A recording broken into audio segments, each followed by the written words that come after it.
hands and say, Mr. Buck, Mr.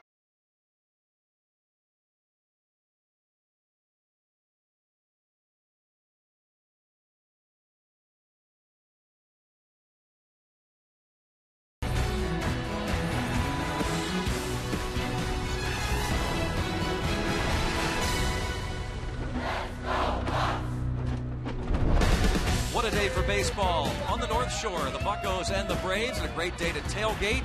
It's an education day. Some 20,000 youngsters will be on hand here at PNC Park as the Pirates entertain the Atlanta Braves. The finale of a brief two-game series and the end of the homestand. Greg Brown and Bob Walk with you. And news today, once again, Clint Hurdle tinkers with that lineup, Bob, trying to get this offense more consistent. He now has Jose Tabata back leading off, and he drops Andrew McCutchen down to the 3-hole. Oh, Greg, I really like this move for the reason that Tabata has been struggling since he's been out of that leadoff spot. He got off to a great start on the season, hitting leadoff. I hope this gets him kick-started. One thing that has gotten back on track for the Pirates offense, no doubt still struggling, but the pitching has been phenomenal for the Pirates the last 6 ball games. Oh, that's for sure. They love pitching in this ballpark. Our staff, I think, really feels comfortable here, and you can really see the difference. When they get home, they start pounding that strike zone. Oh, and Super Meek returned last night, struck out the 3 batters he faced. Great to see him setting up Joel Hanrahan again. Our bullpen has been pretty strong all year long. If you get Meek back the way he was last year when he made his All-Star appearance, it's just going to be incredible, the back end. Talk about shortening up the game. Well, the Pirates have their pitching on track, no question about that. They need to get the bats back. Will they do that today against the Bravos? See if they can bring back the Lumber Company. Pirates and Braves, series finale, next on Root Sports.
On Root Sports is sponsored by Barrel Automotive. Barrel.com. Definitely worth the click. Let's go Bucks. And as we said, a lot of young students on hand, Bucco fans, to watch the Pirates and the Braves on an education day here. Boy, have we all been schooled on good pitching, both from the visitors and even the home team. And take a look at the lineup for the visiting Atlanta Braves. Freddie Gonzalez is their first-year skipper. Jordan Schaefer, followed by Alex Gonzalez and Chipper Jones. Brian McCann, the left-hand hitting cleanup hitter, followed by former Pirate Eric Hinsky in left. Dan Ugla returns to the lineup at second. Freddie Freeman, Joe Mather, and Mike Minor round out the starting 9. Take a look at J-Mac's numbers on the year. Kind of a mixed bag. Got off to a very slow start. Definitely has turned it on of late.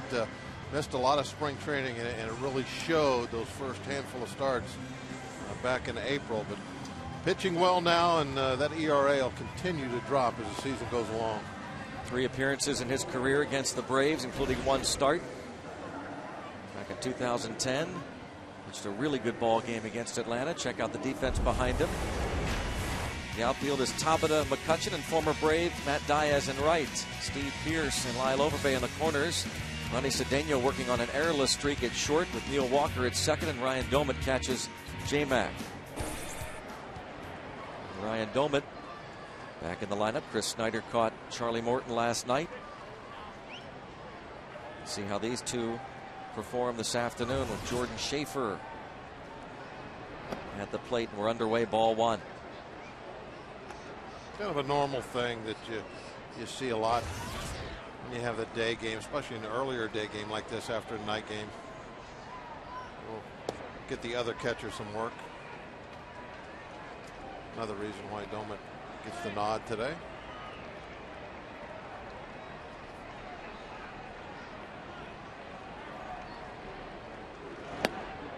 Two and 1.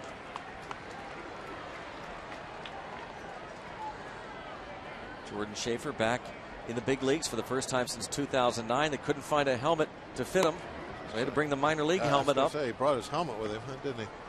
See, he tried Nate McClouse on yesterday. That didn't work, so he had to use the minor league helmet. They have to wear the double flaps in the minors.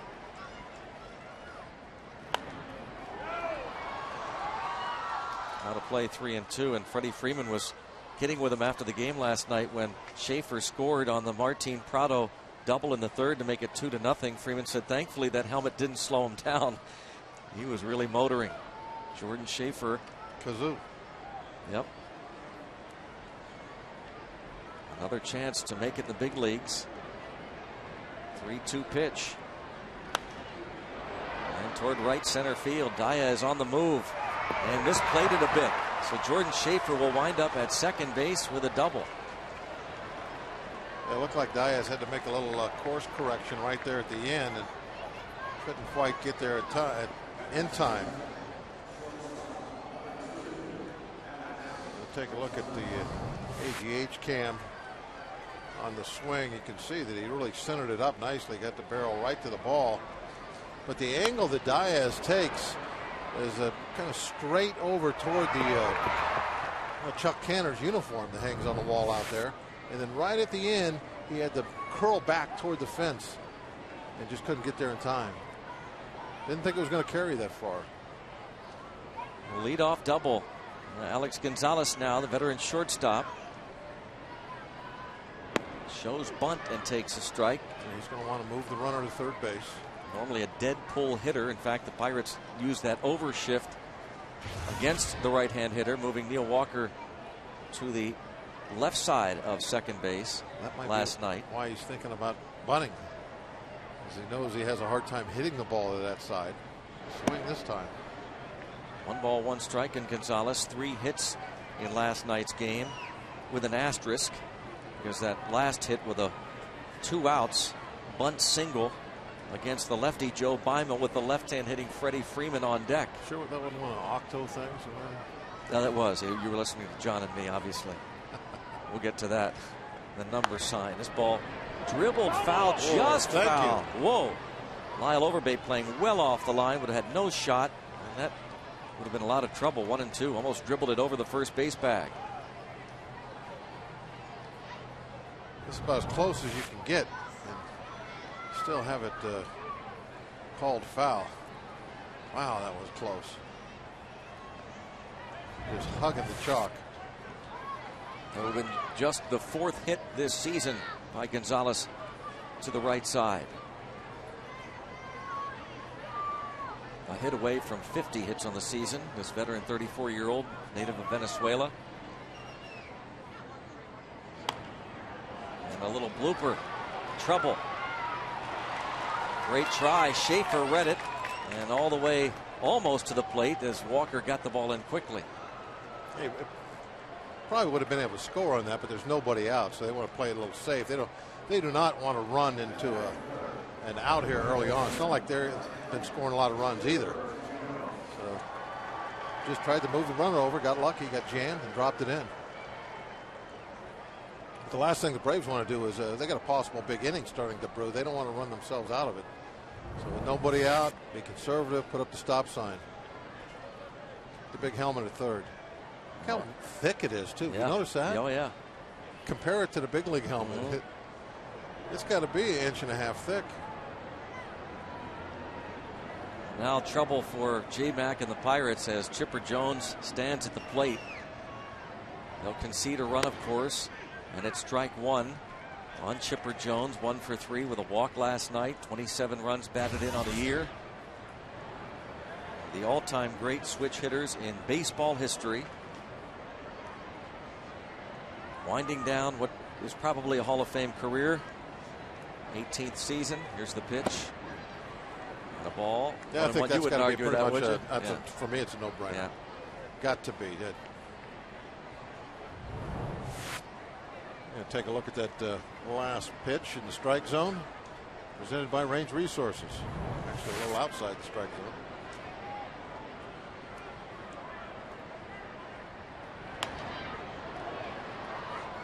Ball, 2 strikes. We'll take a look at our Hyundai scouting report for James McDonald. Get great numbers here at PNC Park. I think that it has something to do a little bit with he's a fly ball pitcher. He's given up 8 home runs this year, just 1 of them here at PNC Park. And I've always thought for him it's important first time through that lineup, establish that real good curveball he has.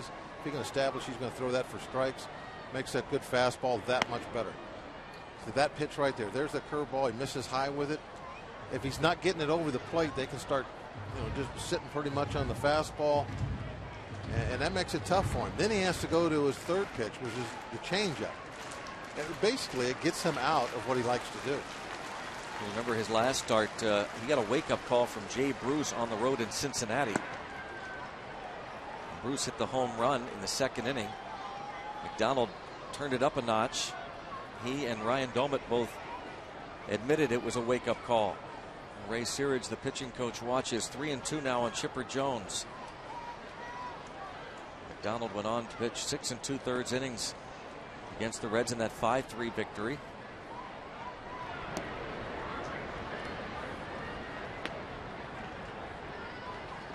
Trying to keep Gonzalez close. Looking for a ground ball to an infielder from Chipper Jones.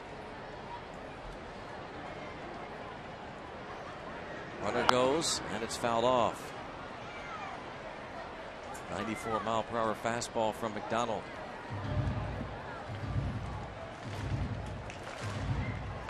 First round pick in 1990 in his 18th big league season. And it actually got off a slow start because he blew his knee out his very first year. He missed that first season. Playing now with a torn meniscus, hoping to avoid in-season surgery. One of the things that I think makes his career so great, I don't know how much it would be influenced by voters because it's the teams he played on, the championships that he won year after year after year after year after year after year after year. It's just incredible. Ground ball, runner goes, and through the hole, the base hit. Another RBI for Chipper Jones to add to his career numbers. 1-0 Atlanta, and still 1st and 3rd with no one out. Did not really get much of this ball, but hit it in the right spot. AGH cam, you can see that he just clips the top half of the ball. Gets a lot of top spin on it, and it just crawls its way through the infield. Chipper Jones RBI in the season, number 28 for his career, 1,519. He recently passed Mickey Mantle for Now second place all time among switch hitters in Major League history. The active leaders in RBIs currently. Brian McCann takes strike one. I don't see any problem with Chipper Jones going in on the first ballot as soon as he's eligible. I think he's had that kind of a career. One other thing, and we'll let it go, but I've heard this said before by a lot of people, and I'm going to repeat it here. For me, it's not so much about the numbers, although the numbers are important. It's like when you hear the name, do you think Hall of Famer or no? With Chipper Jones, it's immediately yes, Hall of Famer. We've heard some say that's how they go about their votes rather than looking at the stats. Just there have been voters on the committee that say, I don't even look at them. I just think of the name, and if right away I think Hall of Famer, then he's in. And I agree with you. I think Chipper Jones, he's a Hall of Famer. Yeah.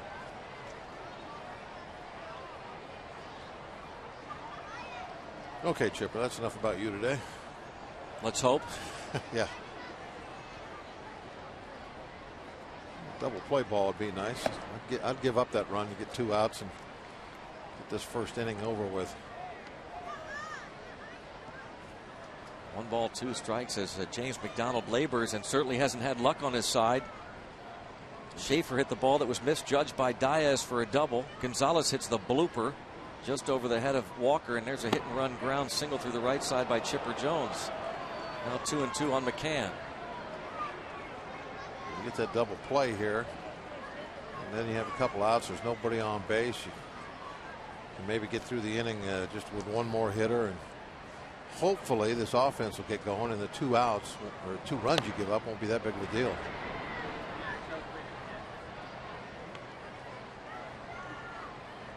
This year, left-handed hitters batting .286 against James McDonald. For his career, they're hitting just .239.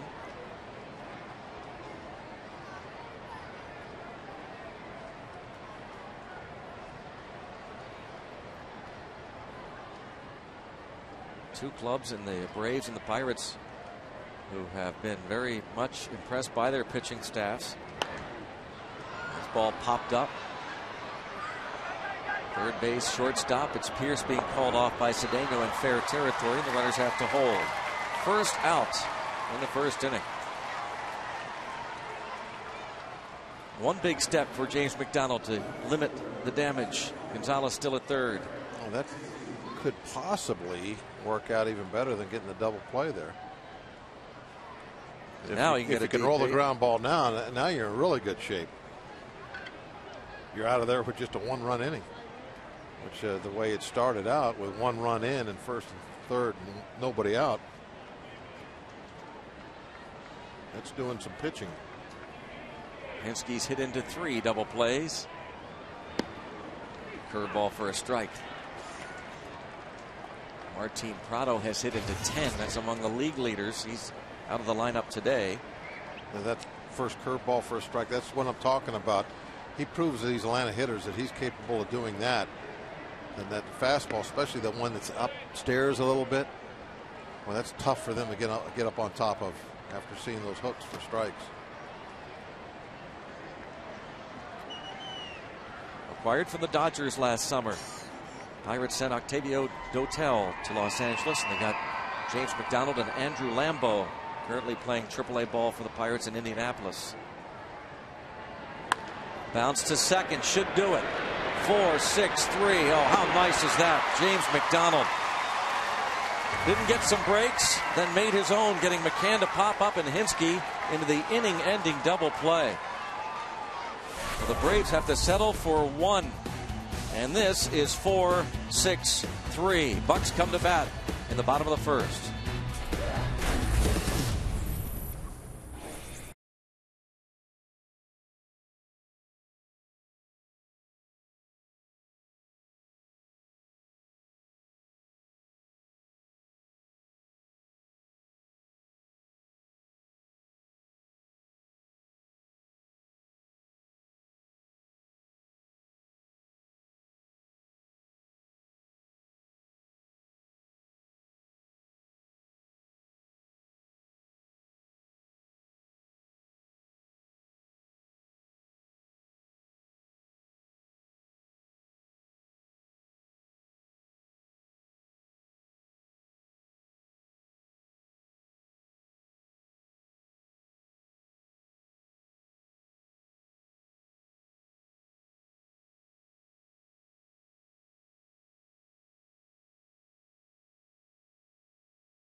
Top of the first inning, now bottom half of the first.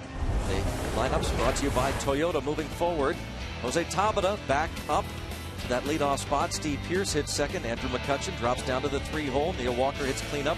Ryan Domet bats fifth. And Matt Diaz and Lyle Overbay drops down to number 7 in the lineup. Ronnie Cedeno and James McDonald for the Bucks. Mike Minor really had great minor league numbers. They're fantastic. Not so strong yet up here. That one start coming back early in April, but he's got some ability. He's a fly ball pitcher that likes to work the ball upstairs. Should be good in this ballpark. He's taking the place of Tim Hudson. Hopes to miss just this start. A stiff back forced him to miss this one. As Tabata showed bunt, takes a strike, 1-1. 54 strikeouts, and I think it was maybe 15 walks in the minor leagues. Oh, there we go. 14 walks in the minor leagues. Aren't bad numbers at all. He deserved to be up here. Bounced right side, Freddie Freeman. Long arms. He'll reach out and grab that chopper. He's a good one over at first with Dan Ugla at second. Alex Gonzalez, the shortstop. Chipper Jones at third. Hinsky, Schaefer, Mather in the outfield, left to right. Brian McCann behind the plate for Mike Minor. And Ugla, day off yesterday. Back in there, his first season in a Braves uniform. Hard time getting his bat going, isn't it? Strike on Pearce.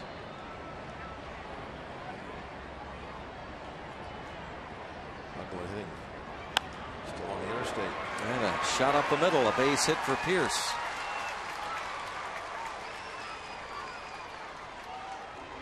A one-out single.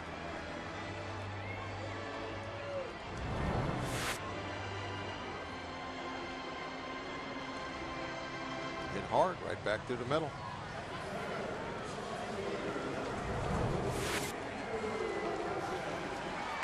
Steve Pearce getting the shot in that 2 spot as Clint Hurdle continues to tinker with the lineup, trying to find If we continue the way this offense. we continue to struggle with the run scoring. Pearce might be a guy that benefits from that with more playing time. Well, one going to see a couple of left-handers in Chicago. Clint Hurdle pointed that out in terms of whether Pearce might be in there a few more times, and certainly you figure he'll play against Doug Davis on Friday afternoon at Wrigley. 2-0 the count on McCutchen.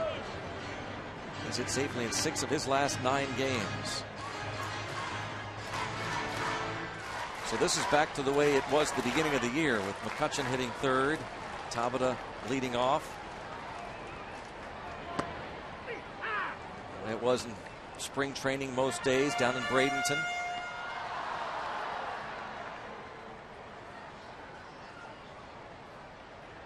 McCutchen, Tabata, Overbay most of the month of April.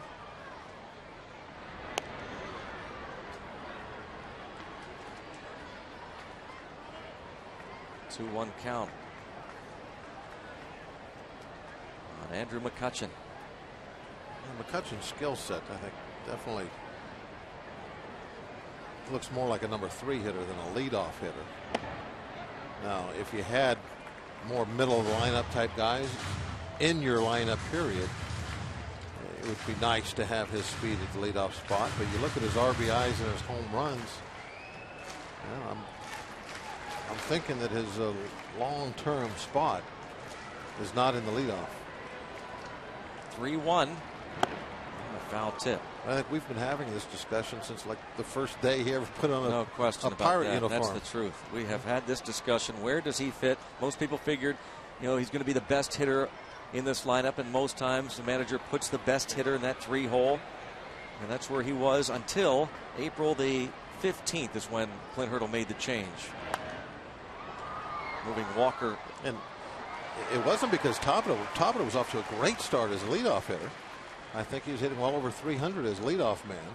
But McCutcheon, he was scuffling a little bit and kind of put him up there to see if he could get him going. Well, he raised his average 20 points since that time. Walker dropped down to the cleanup spot that day.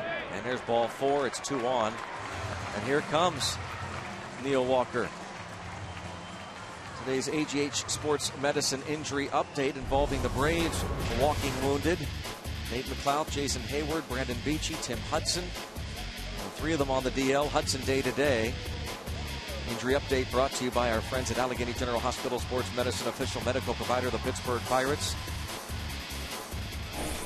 1 year ago today, Neil Walker came to the big leagues. As Freddie Gonzalez looks on, hoping Minor can work his way out of this.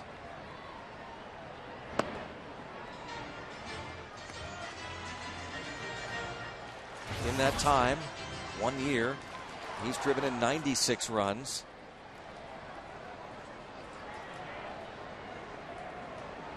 That's tops among all National League second basemen. Ball on a strike on Walker. Switch hitter batting from the right side against the lefty Mike Minor.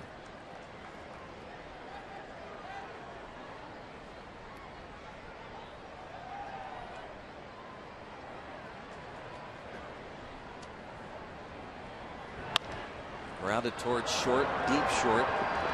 Flip to second, and that'll do it at second base. They will not even attempt to turn 2. 6-4, Gonzalez to Ugla.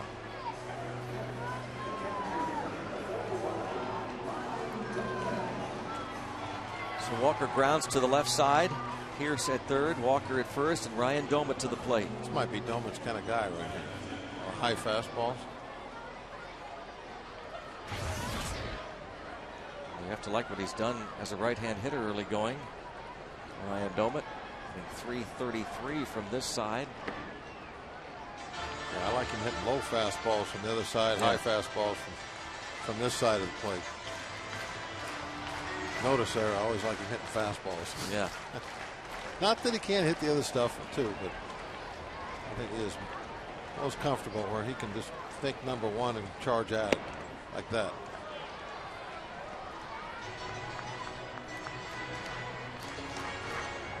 Take a look at the strike zone brought to you, presented by Range Resources, and it was a little bit out of the strike zone upstairs, but I still think that that is in the Domit range right there. That's where he wants the ball.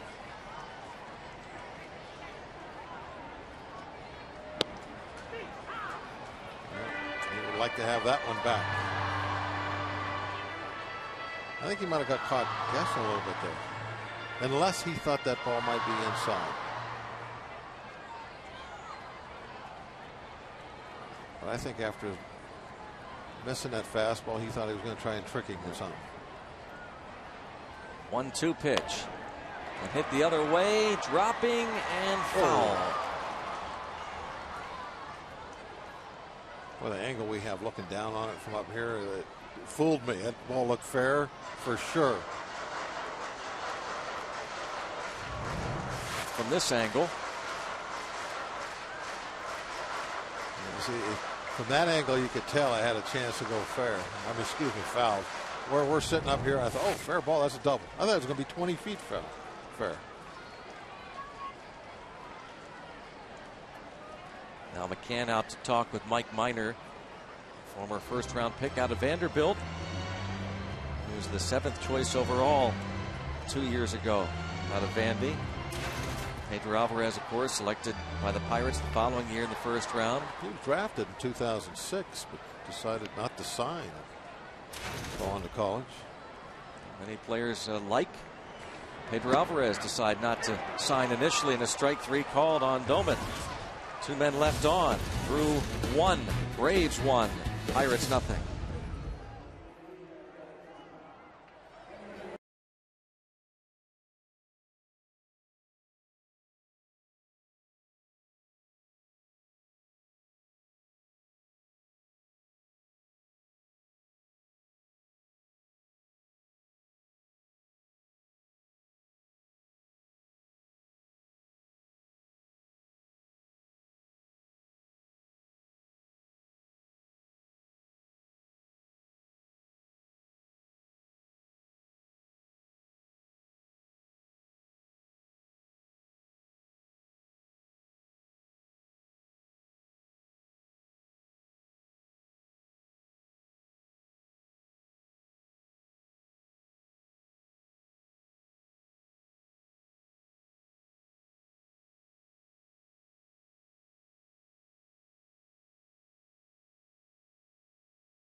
Could say that he left a lasting impression.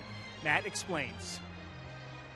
Bobby was always great to my kids over there in Atlanta, and they had a Bobby Cox bobblehead day, and like here, the kids of the players get the giveaways, and I had Bobby sign them to him. Bobby's head has fallen off multiple times in both my kids' rooms, but they're always sad when it does, and they always want us to put it back up. So we haven't taken it down yet. So I guess, at Dome it may be right. I haven't totally cut the cord if I have a Bobby Cox bobblehead dolls in my kids' nightstands. That's right. He has not completely cut the cord. In fact, that bobblehead right there is not the original one. I actually got that from Scott Bonnet. That's right, Bones, the Pirates equipment manager, as you guys well know, has a very nice collection of bobbleheads in his office. Well, he sure does. I imagine that's impressed Diaz. Thanks, Dan Potash. Scott Bonnet, Bones, equipment manager here at PNC Park, collecting a lot of bobbleheads, including that Bobby Cox bobblehead. It's probably not uncommon for players like Matt Diaz to have those type of feelings for Bobby Cox. A lot of people have played for him, and I guarantee you they're very impressed and learned a lot, not only about baseball, but character-wise, how to conduct yourself about your business. Bobby Cox, one of the most respected managers of our era, that's for sure. What were we saying about a Hall of Fame? Oh, yeah. Talking about automatic. A name, Bobby Cox. Oh, yeah. No doubt. Strikeout for McDonald. He gets Dan Ugla. Curveball.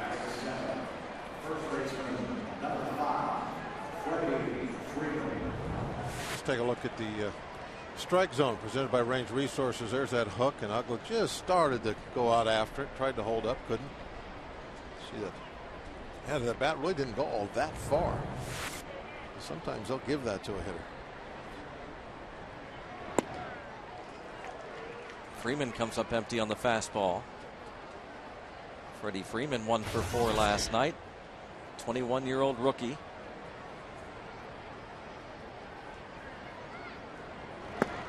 Bobby Cox had high praise for him last year. Talked about how good he is already defensively. Oh, up and away, and he chases back-to-back strikeouts. Yeah, these last two strikeouts really show why James McDonald can be as good as he is. That curveball that is tough to lay off, and then when he establishes that, he gets guys to swing at those pitches up out of the strike zone. The fastball, it's 93, now starts looking like it's 95, 96. And they get concerned with that overhand hook. Now, it's a little early, Bob, to suggest, maybe not, that he's just kind of found it all of a sudden. In the last, I guess, 4 batters going back to McCann, it looks like it's just all of a sudden happened for him. Well, but also like you pointed out early on, yeah, like who knows what the inning might look like. Let's say Diaz makes that good running catch out there. It changes things for a pitcher. Ball popped up, routine for McCutchen. And that's a routine 1-2-3, top of the second for James McDonald. 1-0 Braves.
This season, subscribe to MLB.tv, see every Pirates game live or on demand on your computer and your favorite devices. Visit Pirates.com to order and get more details. MLB.tv, baseball everywhere. We said take the Pirates with you. We didn't say take the parrot with you wherever you go. You can't do that. He stays here. No, you can try. Go ahead. Good luck. I won't stop you. Yeah, that's true. It's that old line that, take my parrot, please. We're just kidding, Parrot. Yeah, we'd miss you. Wouldn't miss having to change paper in that cage every day. Having some fun with the kids. Here's a kid at heart, Matt Diaz, the former Brave. You heard Dan Potash talking about how much respect he has for his former manager, Bobby Cox. Still great friends with a lot of players on this team. He took Johnny Venters and a handful of players out to dinner when they were in town the night before last. A very popular teammate with these Braves, and now a popular Pirate, Matt Diaz. 5 years with Atlanta.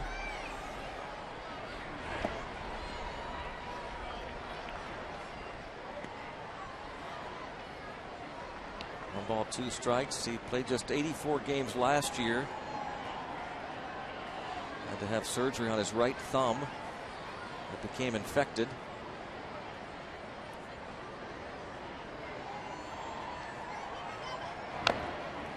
Stays 1 ball and 2 strikes. Don't they like dip the scalpel in like rubbing alcohol or something first? They do those things? Yeah. Well, they get infected. Things happen. You put a little of that Benadine solution on there. It's that easy. Yeah. Is that what you call that stuff? That kind of brown stuff. Is that it? I don't know. You're the medical guy. You have a doctor in the family. Yeah. You should know all these terms. Lori does a pretty good job keeping she reads a lot care of of books. you. Yeah. She reads a lot of books.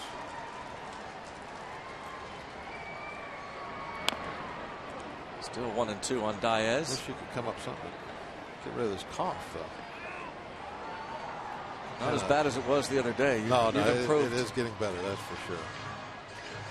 It is getting better. Everybody wants to know, by the way, how you raced. All right? Yeah, I actually took the car up to Watkins Glen, huh? Car came back on the DL a little bit, but it's all right. Nothing too serious. Sprained oblique. It was funny, race cars years ago never had those strained obliques. Yeah, well, they do now. These cars, you just run and run. 2 and 2 on Diaz with Overbay to follow, then Cedeno. And a roller, and that is a typical, I'm sure if you're a Brave teammate, Matt Diaz hit. They have seen plenty of those over the years. You think there's a couple guys yelling at him? Oh, there's no question. They're just yelling at him from the dugout. How many times they have seen plays just like that off the bat of Matt Diaz? That's you. That's what they're yelling right now. That's you. Same old Matt. Yeah, he's hearing it. Here's Lyle Overbay. Yeah, that guy will, I'm sure, let him hear it at some point. This is the only trip in for the Braves. Well, let's do something with that ground ball base hit. Nobody out. Let's get that 1 run back. Big hole over on that right side. And Freeman holding on Diaz. Let's see Overbay pull one through there. First time Overbay bats in the 7th spot of the order and hits it the other way. Hinsky makes the catch. 1-0 Atlanta, 1 out. And if you got a question for Bob Walk, now's the time to ask. Grab your cell phone, text the keyword booth, followed by your question and your name to 412-412. Message and data rates may apply. Text the booth and your question, 412-412. Bob will answer that question around the 7th inning if he so chooses. Oh, what do you mean if I so? Shoot it at me. Come on, send him in. Let's go. We can only pick one, though. That's the tough part. I don't do the picking either. It's the Gypsies. I'm not sure which one, but one of the Gypsies does the picking. Don't get mad at the Gypsies. Bob decides which one he wants, and that's all there is to it. So make it a good question. Roller to Freeman. Spins and throws to first and almost pulls Gonzalez off the bag. Boy, that was close. You can hear the crowd. They might have been watching with their hearts. Thought that one was a little wide. Eric Cooper at second base with that call said the foot was on the bag. Hurdle wants to hear it again. Yeah. By the way, as a side note, Chipper Jones was really barking at Matt Diaz as he walked by, headed off the field. But meantime, Clint Hurdle takes issue perhaps with the call by Eric Cooper. Well, you know, it wasn't like Chipper Jones had a rocket shot through that side either. Both their hits were kind of tainted. You decide. Yeah, I think he might have held on with the toe. It was close. Clint Hurdle went out. Talked with Eric Cooper, and now James McDonald. James with a couple of hits on the year.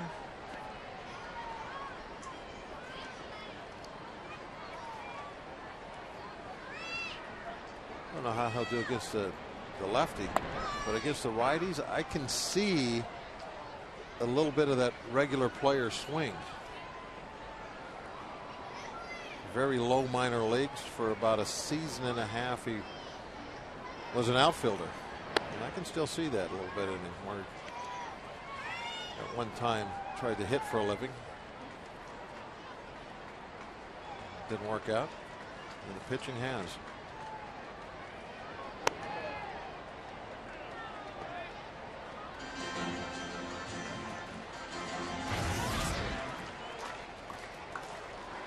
For 17 this year.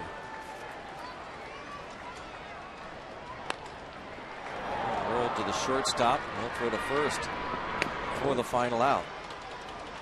Bucks leave a man. We've played two. It's the Braves leading here 1-0 at PNC Park.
Check out our Barrel Automotive League leaders.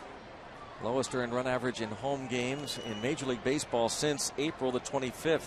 See where the Pirates stand, just behind the Giants and the Mets.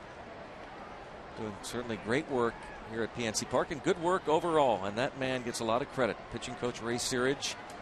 Barrel Automotive definitely worth the click. James McDonald will finish up his warm-ups and face Mike Minor. Maybe the biggest transformation of the entire season. The entire team, not just players, but as a team, is our pitching. It was so woeful last year. It finished with an ERA at 5.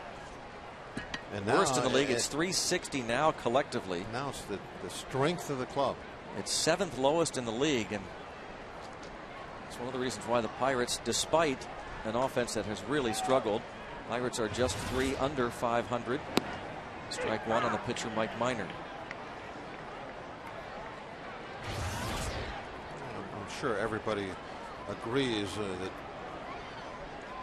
as around baseball works in the game, that the quickest way to improve the team's position in the standings, the win-losses, is to build around the pitching staff. Every year, somebody proves that to us again, and it was the Giants last year that reproved the old theory that if you can only have one, go with the pitching. And the Padres would fit in that category. They weren't eliminated till the very end last year. Exactly. Talk about an offense that was almost non-existent. Those Padres. Top of the order, and Jordan Schaefer. The double over the head of Matt Diaz to start the game.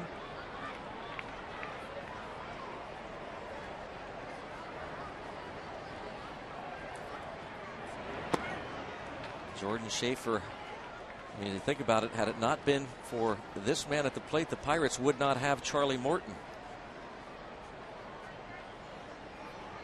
Got off to that great start in 2009, homered twice in his first 3 games, and then injured his left wrist while swinging at a pitch in the 4th game, and really struggled after that, to the point where the Braves felt the need to try and acquire a center fielder. So they called Neil Huntington and the Pirates, and the Bucks were able to get Charlie Morton, Gorkys Hernandez, part of that deal, Jeff Locke, while sending Nate McLouth to Atlanta to become the starting center fielder, taking over for Jordan Schaefer. McLouth is out because of the oblique strain suffered the other day.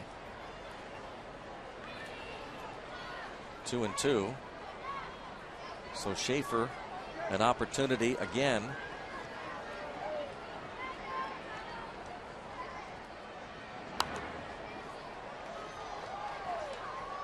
Two and two. McLouth out for at least 15 days.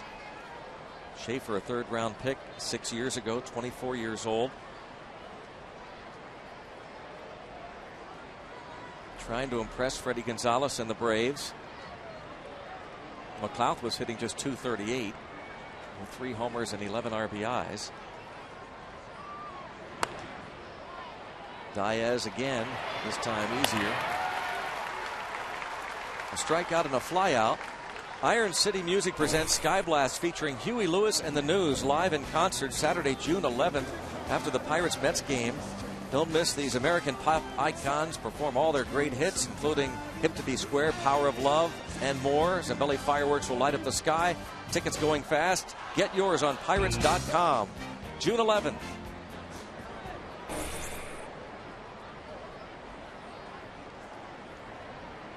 Warming up, you can tell summertime's here. Line drive. Alex Gonzalez. Get the little shade hats going. Beautiful time of year.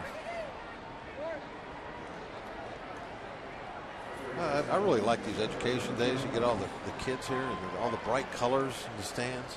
Oh, they're so enthusiastic. And they learn too. They have to do some work here. They're handed out these work books. Well, they get those too. Yeah, both. But all kinds of questions in there. They have to pay attention to the game, and it's got to be a lot of fun for them. But it's also a learning type day. It's not just sitting here watching a ball game, eating cotton candy like we do up here. The second of 2 education days.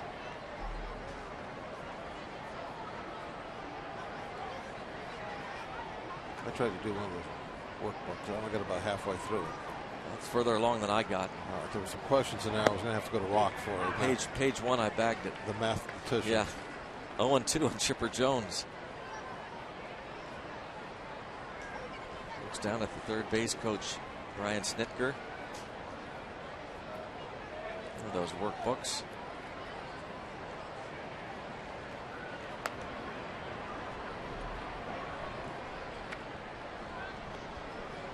Stays 0-2 on Chipper.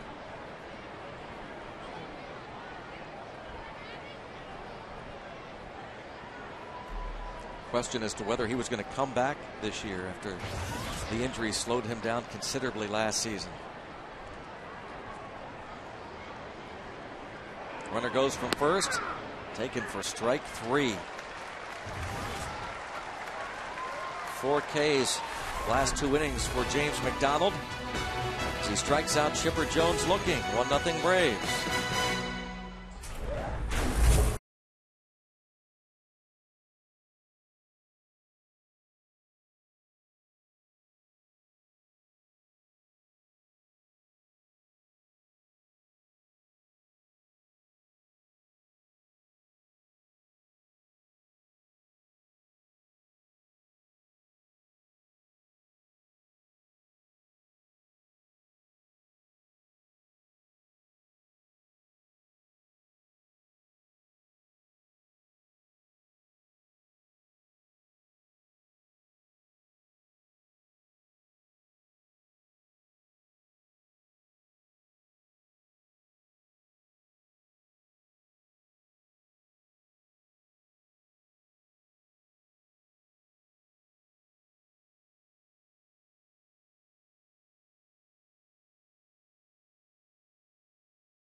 Second time around for the Pirates against Mike Minor.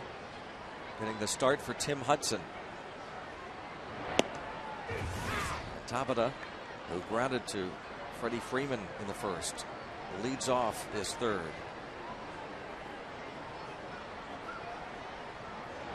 Bucks trying to get a run on the board. Shut out back-to-back games by the Tigers and Braves. Rick Porcello and Jose Valverde, 2 hit the Pirates on Sunday. Last night, Jair Jurgens, Johnny Venters, Craig Kimbrell, 6 hit the Bucks. Oh, that broke the bat, rolls to short, bare hand play, and no attempt by Alex Gonzalez. Infield hit for Tabata.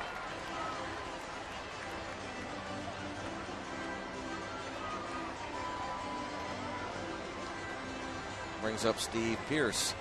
And today's game will be re-aired tonight in prime time. For more of your Buccos, catch the Pirates replay tonight at 7 here on Root Sports. Yeah, Greg, that last hit that Tabata got, he gets a lot of those type hits also. The rollers and the things we were talking about, Diaz getting. And to go with his speed, it really brings another dimension to his game. And that is another reason I like him up there at that leadoff spot. How many of those type hits does he get? The little leg hits, those type deals. Yeah, there's really no issue with Tabata hitting leadoff if McCutchen can succeed in the 3-hole. That's the whole key, because Tabata would appear to be the ideal leadoff man. Really all about that guy. But I'm he pretty sure he was hitting over 300 this year as a leadoff hitter. I think he likes it up there a lot. Yep, I do. I think he likes the responsibility of it. He loves to run. We've seen him out on the bases. He's got the green light. He doesn't hesitate too often. He was hitting .325 on April the 14th when the move was made. And of course, he slumped a bit, due in large part to that, I think, that hamstring that he was really nursing for a while. He started to hit again the last week or so. He is 7 for his last 17. Drawing a lot of walks, getting on base a lot. And there he goes. Pitch is taken for a ball and no contest. I mean, it's just, and that's the name of the game, the getting on base. 12 steals and 14 attempts for Tabata. When you're a table setter, that's what you want to do. You little jam shot ground ball, but doesn't even make it to the infield dirt. 3 pitches later, 4 pitches later, he's at second base like he just hit a double. That's a leadoff man. And Pierce trying to go the other way. 2 balls, 2 strikes. A dozen stolen bases for Tabata. Caught just twice in 14 attempts. Michael Bourne of the Astros is the league leader with 18 steals. Bring him home is right. Maybe get that first run in, and that'll open the floodgates. Now McCann going to go out and talk to Mike Minor. Yeah, we have a 23-year-old pitcher out there too. I mean, making his second big league start this year. The first one was the first week of April, I believe. It was against the Brewers in Milwaukee. Gave up 5 runs and 4 1/3 in place of Jair Jurgens, who was on the DL at the time. I mean, nothing against Minor. I like his stuff. I see what he's done in the minor leagues. I think he's going to have a good career. But right now, this is the type of guy you need to break out against.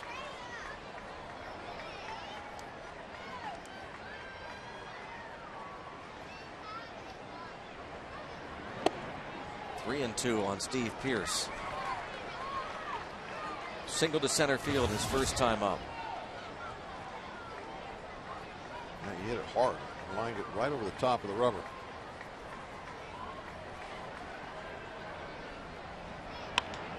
And into left center field. That's going to drop and give the Bucks their run. 1-1. Steve Pierce. An RBI single. It is 1-all in the third. Beautifully done. He was trying to wait because he wants to hit the ball the other way. But this ball is really tough to go that way with. It was inside. So now he brings his arms in, tries to inside out. It still gets hit on the label, but that actually ends up being perfect. And Tabata now can score without even a play.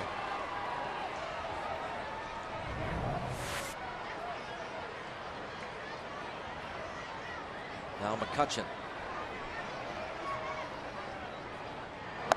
Shows bunt. Takes ball 1. Looks down at third base coach Nick Leyva.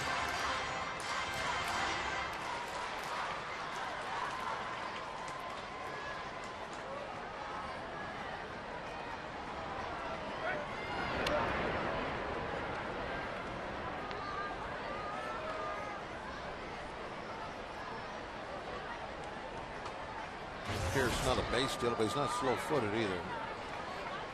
And he has average speed. I think he could play second base or hit second with that. Double play. Ugla, Gonzalez to Freeman. Not what you're looking for there.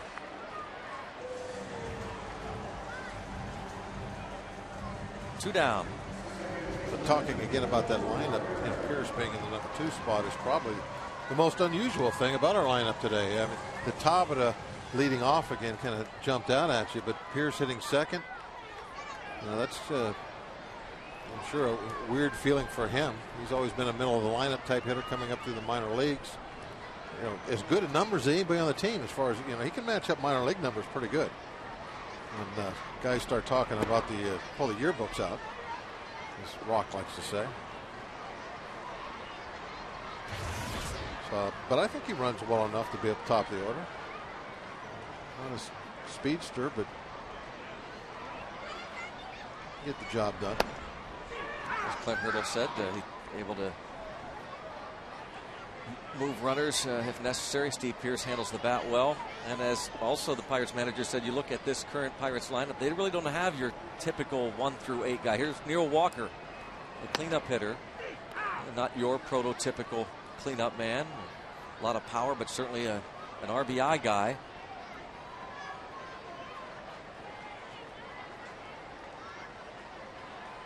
He has been the cleanup hitter for over a month. And Minor strikes him out. The Bucks tie it. The RBI single by Steve Pierce, bringing home Jose Tabata. 1-all after 3.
All on Root Sports is sponsored by Toyota.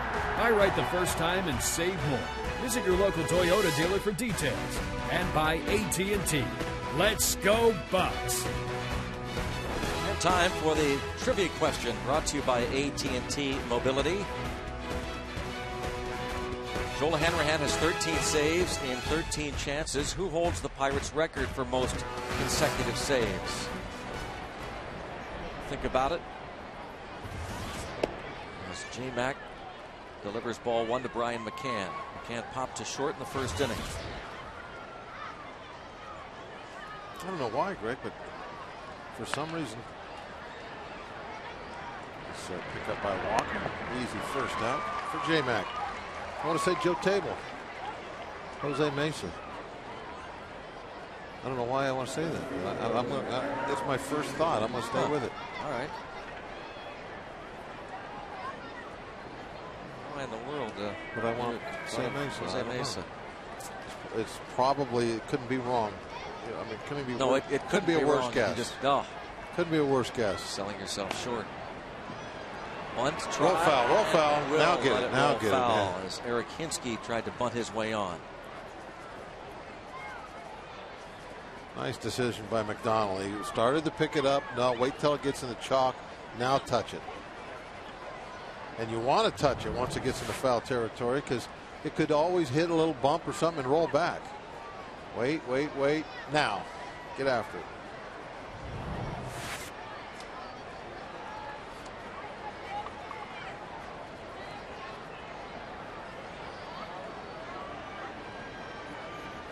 Hinsky 0 for 4 last night. Wonder if he'd try it again. Shift on the third baseman back. Yeah, still nobody over there. You know, if I'm hitting, what's different? Okay, I'll do it again then. And it sure doesn't have to be perfect. No, it didn't have to be on the chalk line. Yeah.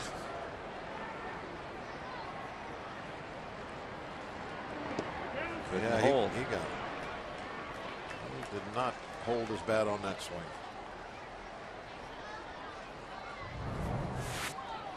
The hook's going down and in underneath the bat. Watch the head of the bat. Oh, yeah, way out in front of the plate.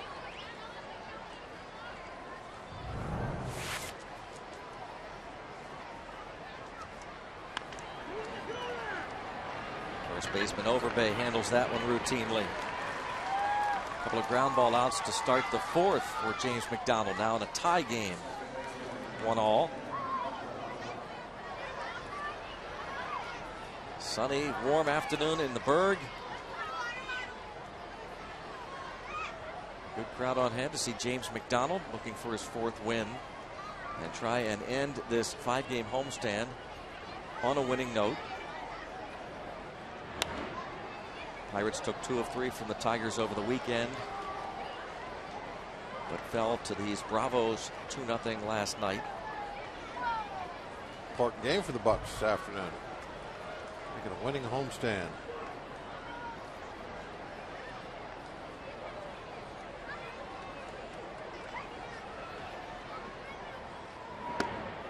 Strike 2 on Dan Ugla. Struck out in the second. That's a great pitch right there. Let's take a look at the strike zone presented by Range Resources. Little paint down and away, right on the corner. Perfect pitch. Now he's going to go upstairs with him. I missed his spot. He wanted it up on the inside half and he hooked it outside a bit.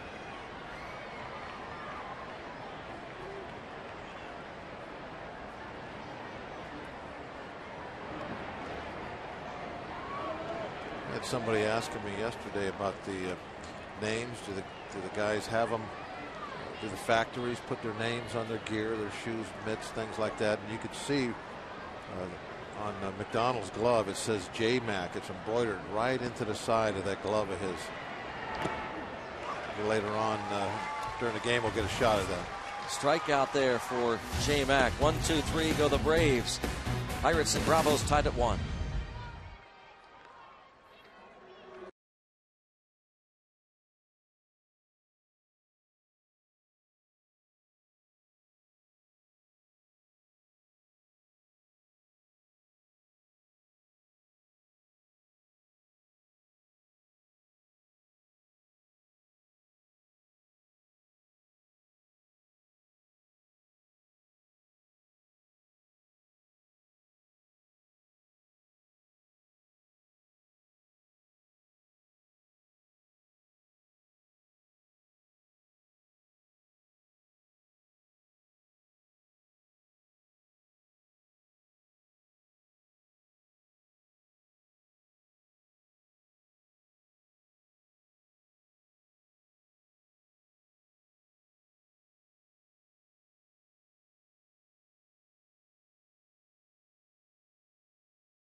Look along the river walk beyond the right field wall here as Ryan Domit struck out in the first and lines this ball foul down the left field line.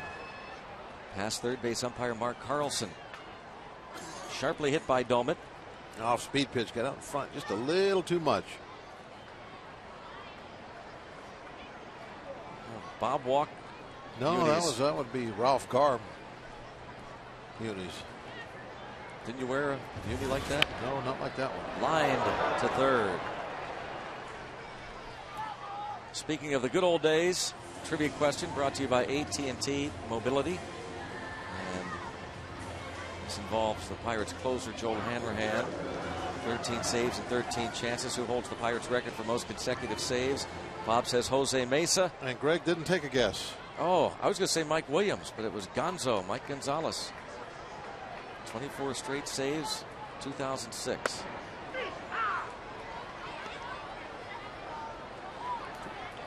Some reason I had that thought in there that Mesa had got a big long string. I can remember talking about it, but it was Gonzo. I was just going to go with Mike Williams. You know what? It would have been a great record. But it would have been great. These pitchers are working fast. There's Gonzo again. Gonzo would have been a great guess because of the Brave connection. Yep. It's true. Good point. Gonzo, who is struggling in Baltimore. He was throwing hard back in those days. Good hard breaking ball to go with that overpowering fastballs. Had some arm problems since leaving the Bucs. He went to the Atlanta Braves from Pittsburgh. Gonzo.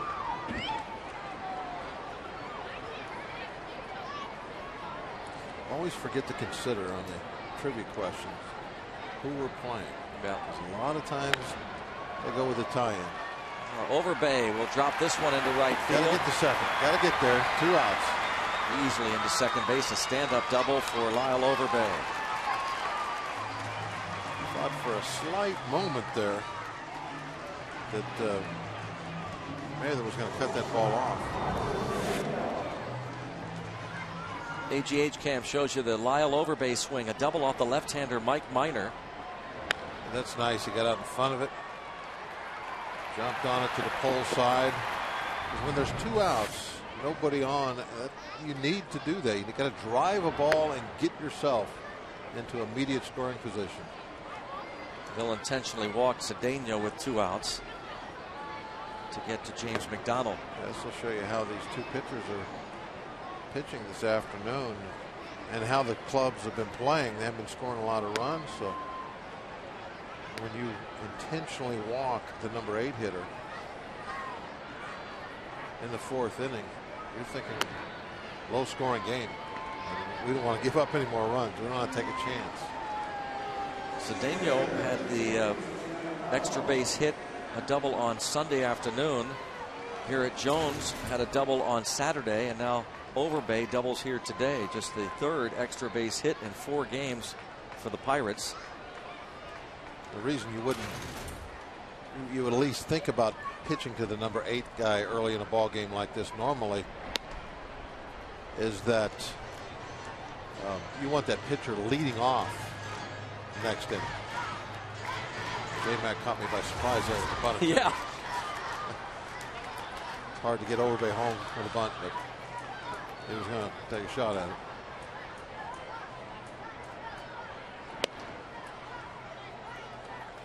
But you want that pitcher leading off. So a lot of times early in a ball game, you go ahead and take a chance. You'll pitch to the number 8 hitter.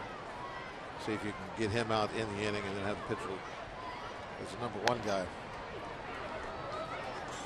1-2. McDonald grounded to shortstop Alex Gonzalez to end the 2nd.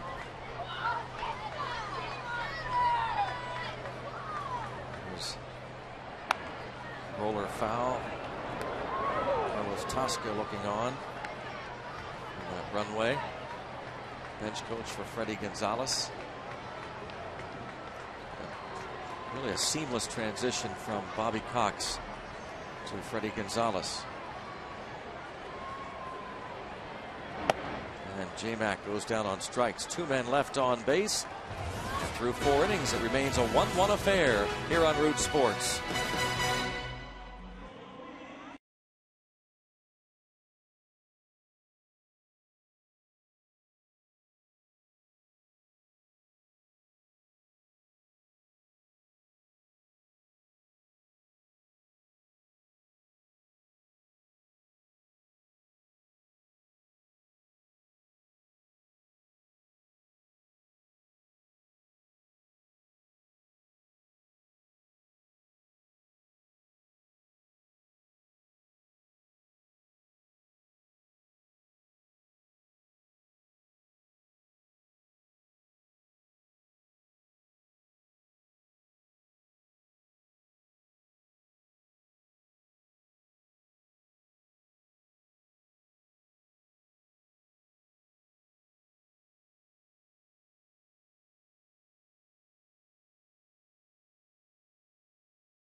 sports, and when the Pirates win a game, they like to gather in shallow center field and kind of get together for that group chest bump or high five. Well, the Braves like to celebrate as well, though it's a little different.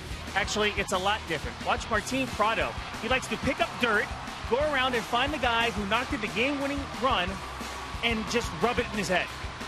That's right, dirt to the head is a celebration for the Braves for a walk-off win at home. In fact, he's not the only one who's done it. Other players have decided that they like to join in on the fun as well. Bob, did you ever get creative with victories as a player back in the day? Like dirt to the head? No, I never really did that. In fact, I never went on the field. After that. Back in those days, we didn't go on the field unless it was like a playoff game or something. But it's a lot of fun out there, and the guys go out and do a lot of that celebrating. I think they've had to get creative because there's no more jumping around. So many guys have gotten hurt. I know that California Angel last year. I can't remember. Greg, you remember his name, don't?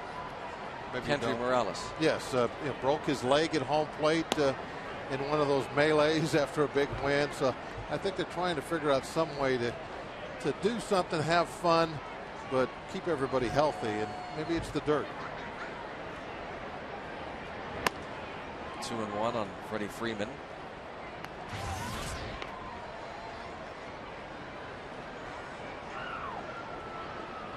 It's funny how that's changed, isn't it?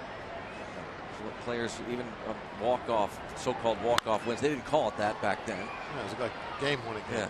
They won at the bottom of the ninth or the last at bat. Last at bat well, wins. You'd have the people on the field would kind of celebrate and jump around, and a couple of guys might go out there, but there was a lot of handshaking back. But the rest of the guys, like you, if you weren't in the ball game, you were back in the clubhouse and you'd greet the guys, wouldn't you, when they came back? Oh yeah, there would be like a line of guys at the door greeting the players as they came in. Yeah, the guys who were on the field. Yeah.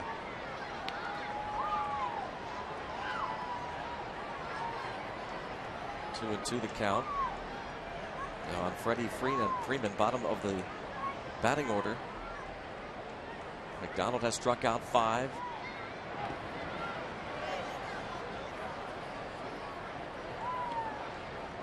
It kind of started going out there during the time that my career was. Early in my career, nobody did that. Guys were on the field, shook hands, came in. And then by the end of my career, almost everybody was going out there and lining up out on the field. You have any idea, any theory as to how this started? I don't know. I really don't. More games on TV. That could be the answer right there. Oh, look. I see the embroidery. Jammed him. It's fouled back out of play. Going back to your story about these. Yeah, the equipment nowadays, if you have a contract with an equipment maker, they personalize everything for you. A glove, anything.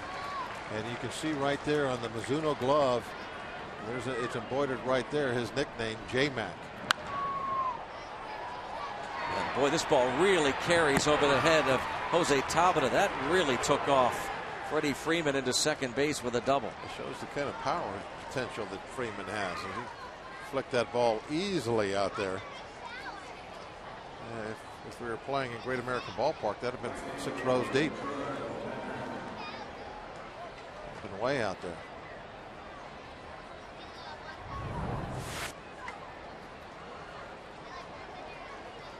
Boy, really nice the way that Tabata played that ball off the wall.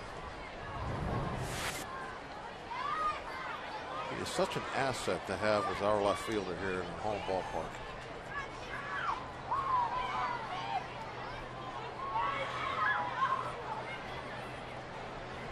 Joe Mather at the plate. And the ball to Mather, who flied to center field in the second. But I'm still fascinated as to when this whole thing came about. I have no idea. Guys just storming onto the field, and including managers and coaches. That's the other thing, Bob. It didn't happen early on, and then by the end, it was happening, and I can't really remember how it got to be like that. But we're zeroed in about the era when this thing started, about the early 90s, you think? No, I would say probably about the mid-80s. Oh, mid-80s is when they started to come out in the field. Probably, yeah.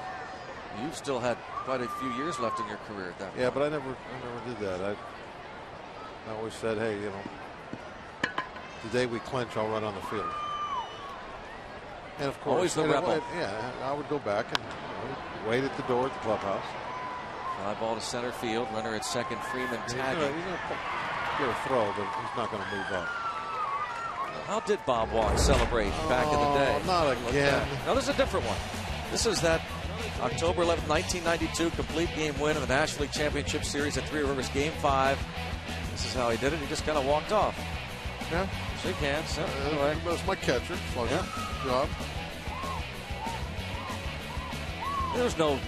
I didn't see you grab dirt and throw it on Don Slot. Well, that was playoff game.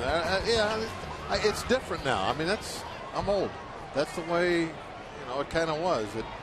The celebration sometimes you see now for a win in the middle of May used to be reserved for a World Series victory. Jumping around on everybody, on top of each other, grabbing their heads. That famous shot of Steve Blass jumping in Manny's arms. Yeah. You see stuff now for an extra inning win in June. That same type of reaction. And that's kind of how things have changed a little bit. And why that is, I don't know. Guys, I guess they're having more fun out there, perhaps. Well, maybe you were just a little too stuffy. Yeah, could be. But, remember a couple of years ago the Brewers had the thing with the untucking their shirts. Yeah, they would. Mike Cameron led that. Halfway get undressed out on the field before they walked off after a victory. It just little signature things.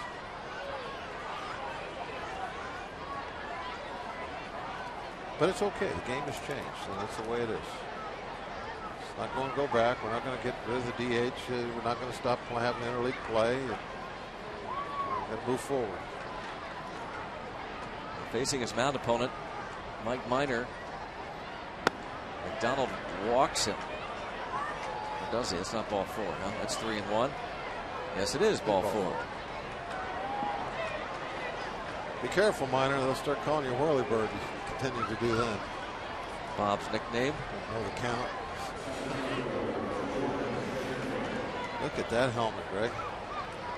It's not just the ear flaps. It's the padding and how wide the helmet is. Look at that. Freddie Freeman kiddingly said it's a little embarrassing, but didn't slow him down at all, luckily, last night.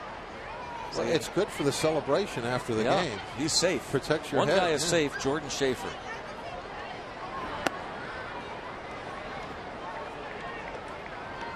Ball 1. A critical point here with Alex Gonzalez on deck and Chipper Jones. Just as you said, critical point. Ray Searage called time. He wants to talk to J Mac about this. Schaefer doubled over the head of Matt Diaz to start the game. Diaz misjudged it initially. Schaefer flied to right field routinely, his second at bat against McDonald. He has thrown 79 pitches. There's Matt Diaz. 1-1 ball game in the 5th. Freeman led off this inning with a double off the left field wall going the other way. And after Mather flied out, the pitcher Minor walks. The first walk allowed by McDonald.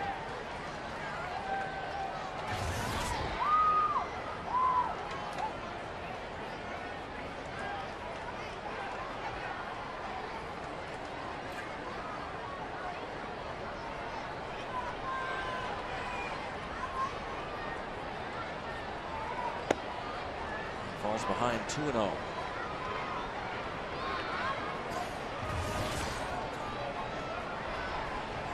First inning, 27 pitches, a breeze in the second. He's been okay since until this 5th.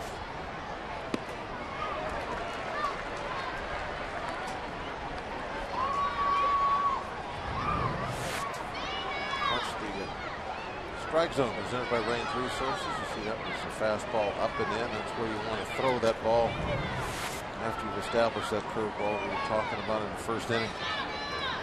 That's the one that is tough to hit.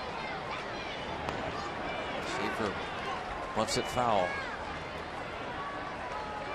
One area that the Braves urged Schaefer to work on in spring training, and we're told that he did that at least once a game this spring and tried to continue that at AAA Gwinnett this season.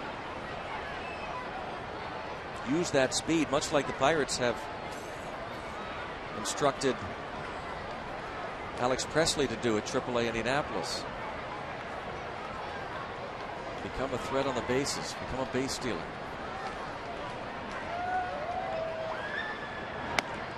Oh, now 3-2 on Schaefer. Decision time for the Braves. Do they think Schaefer will be able to put this ball in play? Could they perhaps start their runners? I say no. I agree. What do you say? I say no.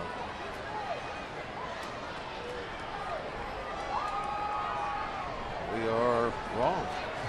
Oh. Freeman was running. He was, and McDonald thought he had a chance maybe to get Freeman. Cedeno and Walker held their ground. There's Freddie Gonzalez. Watch Freeman. He's taken off. Now, right after that's all done, there's a whole new set of signs that then go out. So they might not be running now. Just because he was running doesn't mean he's still going to do it. He's staying put. It's a pop up to shallow center.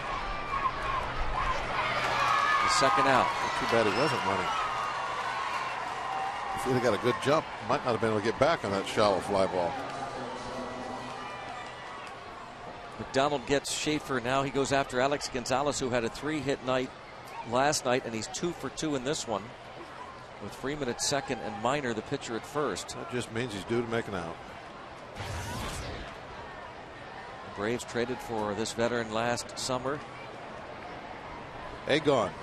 Agon was gone from Toronto, arriving here in Atlanta as Bobby Cox had grown tired of Hunel Escobar, who had been their regular shortstop. And we brought on the veteran.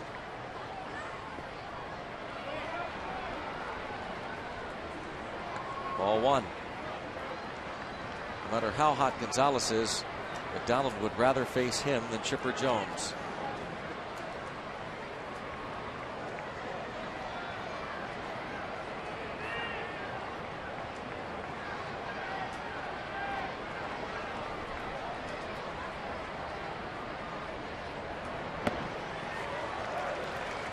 One ball, one strike.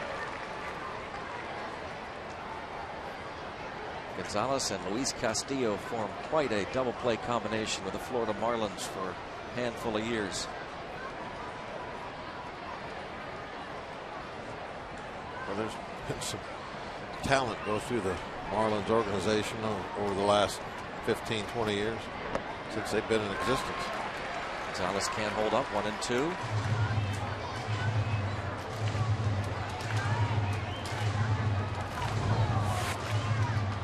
Watch the head of that bat. Well beyond home plate. Gonzalez has struck out 37 times. That's not a rule or anything. It's just my rule. If I see the head of the bat get beyond home plate, then if I'm an umpire, I'd have to say, yeah, he swung. And that's what they'll say to that one. He's gone. He gone. He gone.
On Root Sports is sponsored by Day Automotive.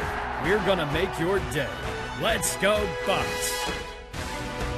And another good pitching matchup today. 1-1 ball game. Greg Brown and Bob Walk with you, and Dan Potash in the stands. Glad you could be with us. A lot of kids on hand, and a good one to finish off this homestand, Bob. Yeah, it really is a fun day. Beautiful weather. It's a fun stadium today with all the kids out here. I just hope we can show them some offense before this one's over and get something going. Maybe get a couple balls over the fence. Throw them some souvenirs. This is going to be the inning. Third time around. All right. Top of the order. Here we go. Watch the offense click right now. It's a lock. Tabata. Infield hit in the third. Stole a base. Scored the Pirates run on a Pierce RBI single. Mike Minor, his 70th pitch now coming up, and a fly ball toward the gap in left center, but Hinsky will be there. Make the catch. One out in the bottom of the fifth. Mike Minor again getting the start for Tim Hudson. Kind of took the sting out of the bat on that ball that Tabata hit. Didn't get out there where he could drive it. Got underneath it a little, kind of hung, maybe off the end of the bat, just a tad. But that's what the pitcher is trying to do. That's really what their goal always is, to take the sting out of the bat. You want the hitters a little ahead, a little behind. One ball on the label, the next one out on the very end. It's not striking people out that's pitching. It's getting the balls put in place softly. Brian McCann checks out the mask. Still there. Here's 2 for 2.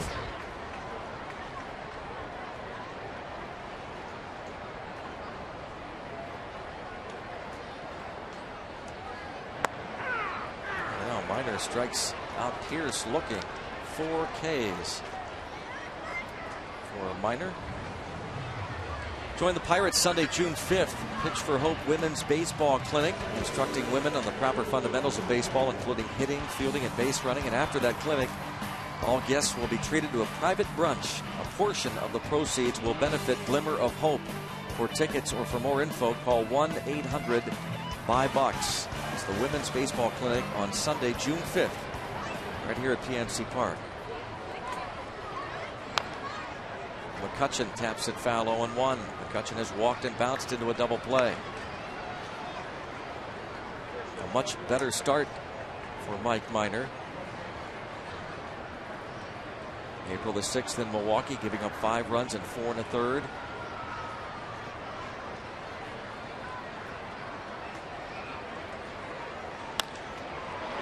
And a liner to second. Ugla makes the play. The Bucks go down in order. We move to the 6th. Pirates and Braves tied at 1 at PNC Park here on Root Sports.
This day in Pirates history is brought to you by Day Automotive. May 25th, just a couple of years ago, Freddie Sanchez enjoys a 6-hit day, 6 for 6 at Wrigley Field. The Pirates win the game 10-8 over the Cubbies.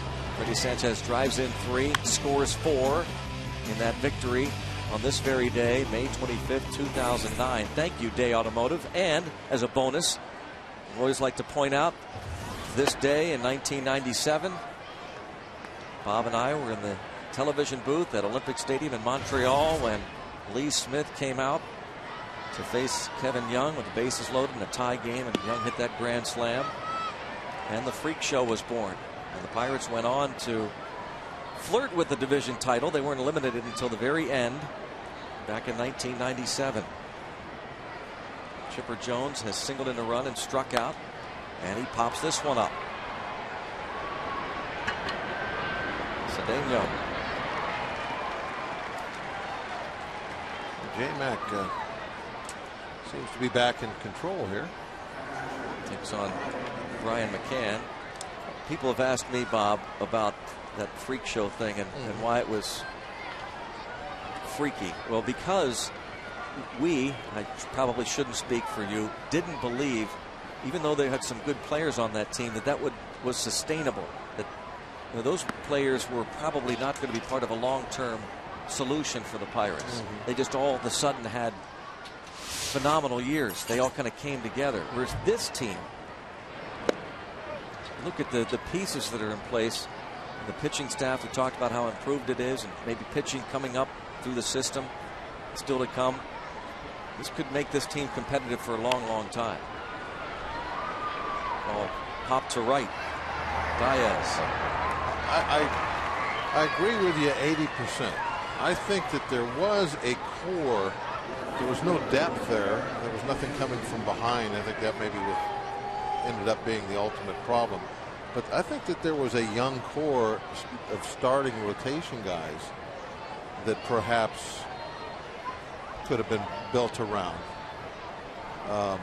But it just for one reason or another, some injuries later on, and then some of the guys didn't pan out the way we thought maybe they were going to, after that real good year. But that, I thought, was the strength of that team and why they took that run. The pitching was the starting pitching. Really, they were healthy and stayed in there, and this ball's crushed. I'll say, Eric Hensky stood and admired his 5th home run to give Atlanta a 2-1 lead. That ball is to the back fence. That was mashed. Eric Hensky having a great month of May. Clobbers that ball.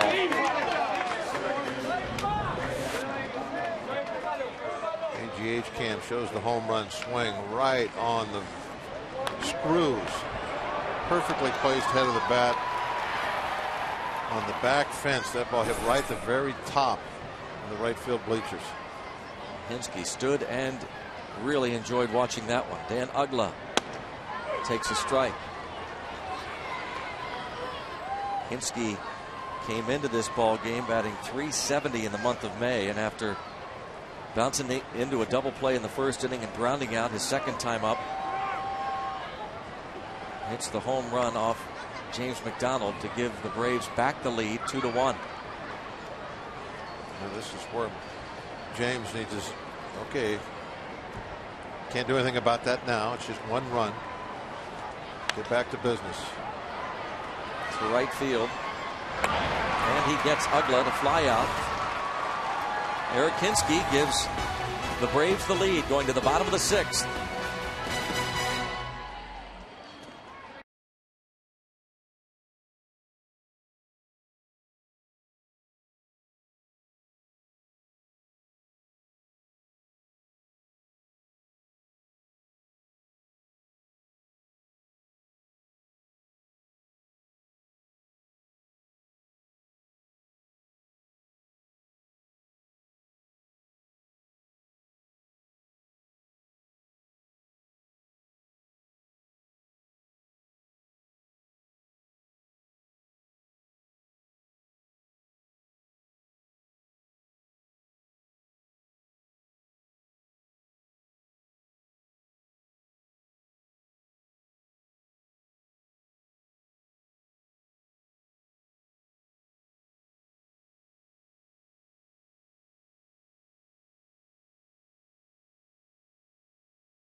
Step in here in the bottom of the 6th inning, now down a run.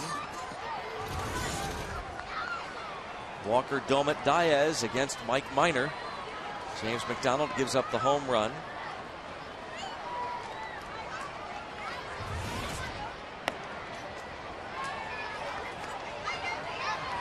The 9th, by the way, given up by J-Mac.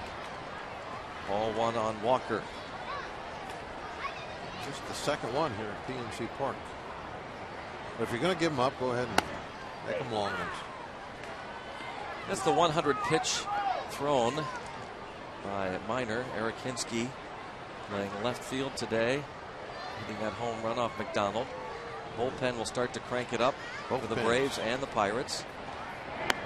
And it's 1-2 on another former first-rounder, Neil Walker. We're talking about Minor being a first-round pick out of Vanderbilt, joining a handful of other first-round pitchers out of that school in the last few years, including, of course, David Price, now with the Tampa Bay Rays. Jeremy Sowers, Cleveland, Casey Weathers, Rockies. PNC achievement.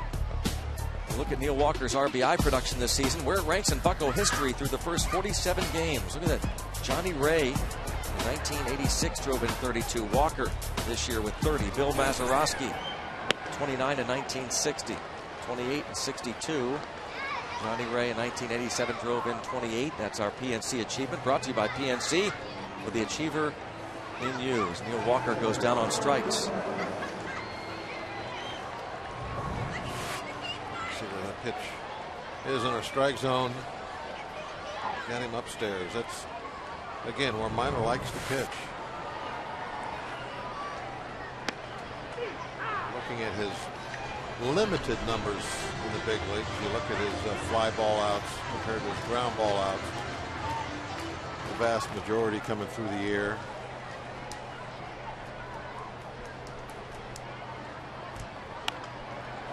This in the air to right, and 2 up and 2 down. We ran into a scout a week ago who had followed the Braves for a series. They're asking him about this Braves team, and right away he said, you know, it just continues to amaze all of us in scouting, every organization, how the Braves can continue to pump out this pitching that they do. And the bullpen is phenomenal again this season. It was good last year. It's even better this season.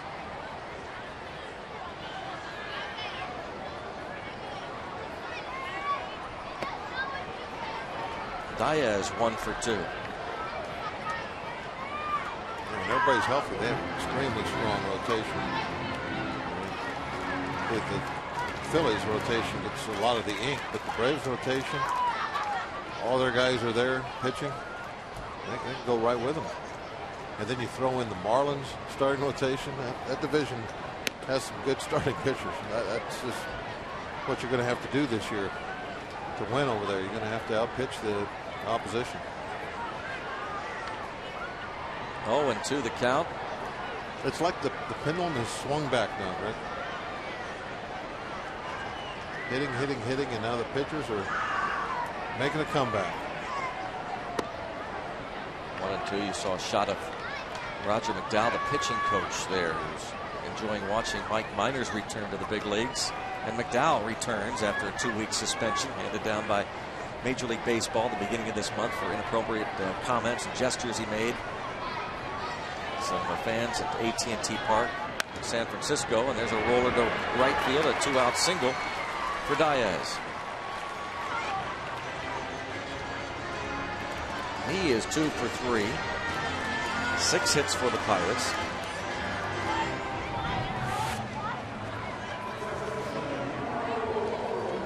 Another high fastball. Diaz, that's a nice job. They're able to get up on top of that pitch. Drive it on the ground through that big hole. That is not an easy thing to do. A lot of guys, when they go the other way, just a natural thing to lift that ball in the air and be retired on a lazy fly ball. Diaz able to get on top.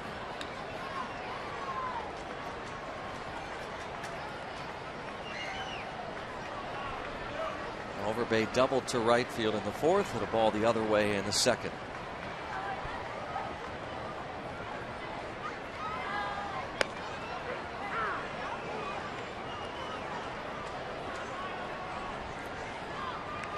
Clint Hurdle was talking about this struggling offense and how even Lyle Oberbay, one of a handful of players trying to get that feel back in the batter's box.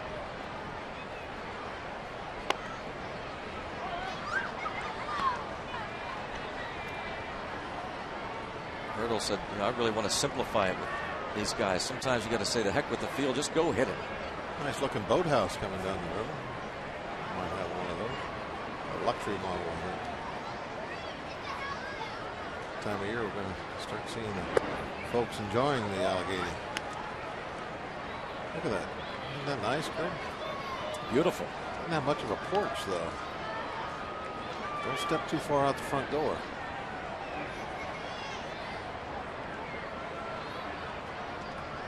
Gorgeous day. Some folks out there this weekend. Headed up the middle and a base hit. First and second. And so Overbay, he was 2 for 3 against the left-hander Mike Minor. Just go hit it, said Clint Hurdle, and that's what Overbay has done. Well, Minor's got a shot at it.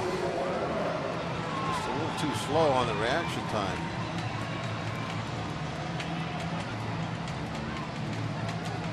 That's going to be it for Mike Minor. Yeah, you gotta love that. Baseball into center field. A beautiful shot from the AGH cam, as always. Mike Minor did a nice job today. He exits with a lead.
More beautiful shots from that AGH cam. Here in Pittsburgh, PNC Park, Pirates have 2 on and 2 out. Ronnie Cedeno bats. Xavier Paul runs for Diaz at second against Scott Proctor. Cedeno walked intentionally his last time and takes the strike from the right-handed reliever Scott Proctor. And his contract purchased earlier this month from AAA Gwinnett. Came up when Brandon Beachy was placed on the DL. 0-2 on Cedeno. What a high strike call there. I thought it was high. Let's see what the strike zone says, presented by Range Resources. Oh, I was wrong, Greg. It was a strike. Can you believe that I was wrong? I'm sorry. I will never admit that. You have to be shocked. I don't think you were wrong, as a matter of fact. I really don't. Breaking balls, when I see him caught up there, I always think that's got to be high. It was high. 1-2 pitch is hit to Freeman. He handles it. And on to first. So the Pirates leave 2. Go to the 7th inning. Down 2-1 to the Atlanta Braves.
Pit to see what the Root Sports team is tweeting about the game, because we're fans just like you.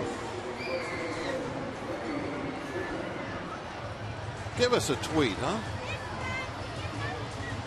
Xavier Paul takes over in right field as he pinch ran for Matt Diaz, and the new pitcher taking over for James McDonald is Daniel McCutcheon. Pirates have a very strong bullpen of their own. One of the reasons, 17 games, 0.44 earned run average. 2 scoreless innings on Sunday against the Tigers.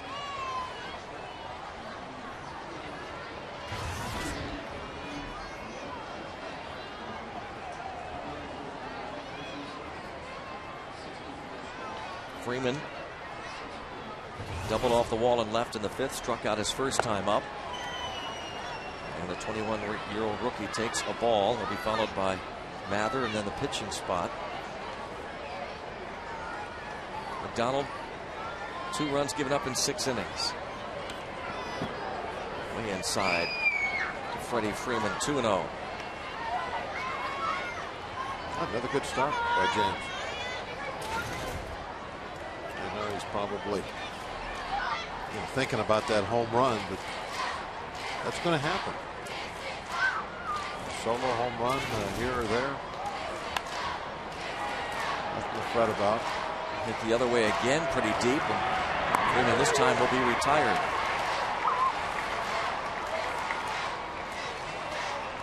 Tabata goes back toward the track and left. Freddie Freeman is retired to start the 7th inning.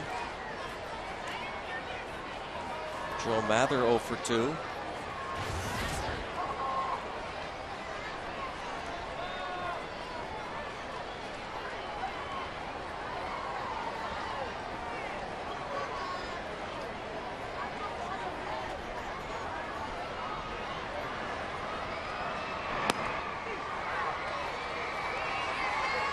McCutcheon really reacted quickly to that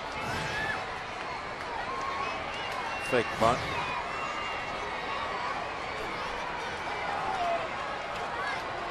Good athlete, quick.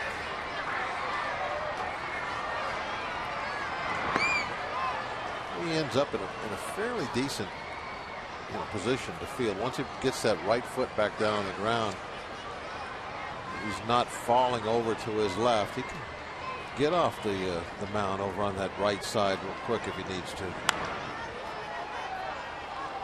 Andrew McCutcheon, 2 outs. I'm not carrying too well out that direction today. Got a good breeze coming right down the Allegheny River, which obviously is in from left center. See the big flags out there just lazily blowing kind of from left to right. Diori Hernandez will pinch hit rather than Brooks Conrad. Initially, Freddie Gonzalez had Brooks Conrad out on deck, and now he goes with Diori Hernandez with 2 outs.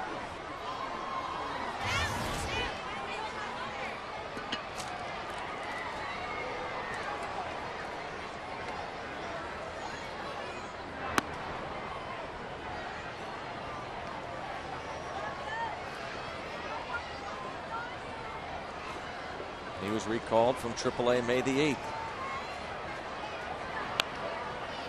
1-1.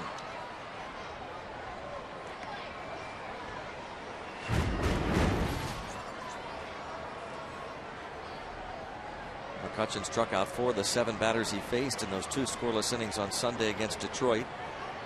Scored upon just twice in his last 17 games.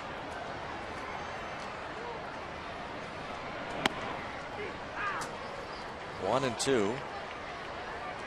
93 miles an hour with location.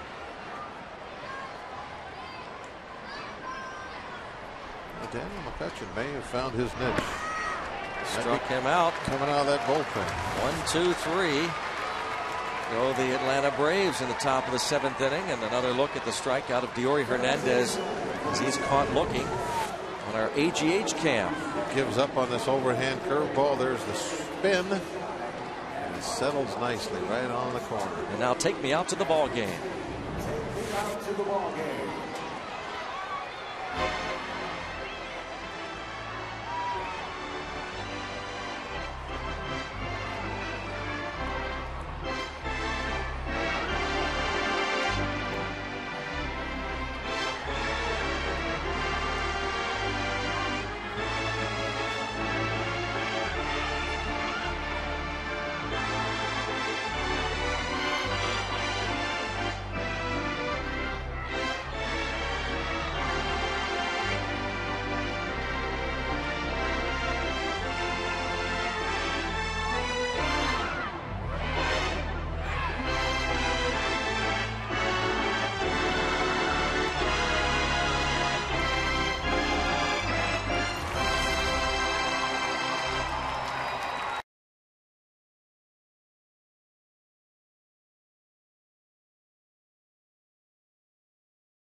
By Nissan on to Wrigley Field for a 3-game series starting Friday afternoon against the Cubs.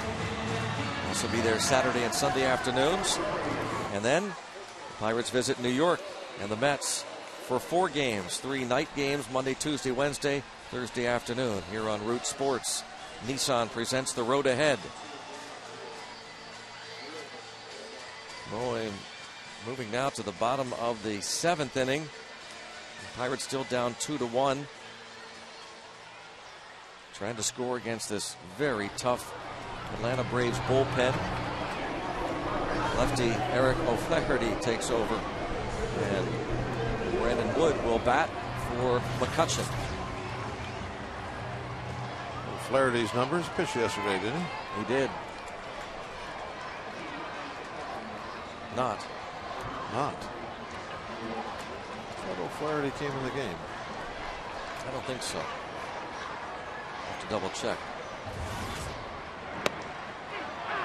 He was warming up, but they later went to lefty Johnny Venters. Strike 1 on Brandon Wood. Listen to the ball game coming in. Ian Rock talking about O'Flaherty. Popped up. 1 out.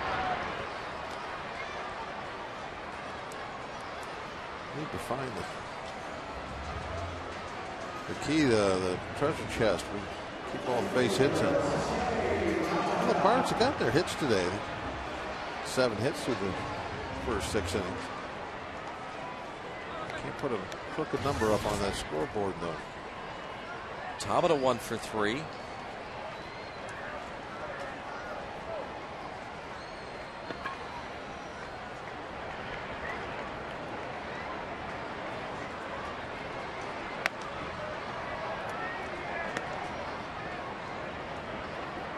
One ball, no strikes. Back in the leadoff spot this afternoon. Tabata. McCutchen dropping to the 3-hole.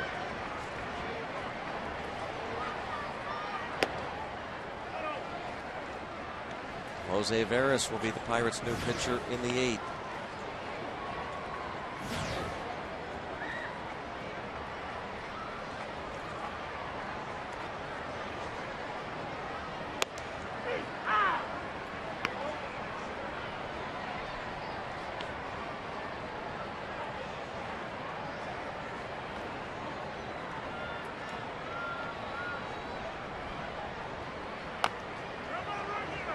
Foul ball right at the plate.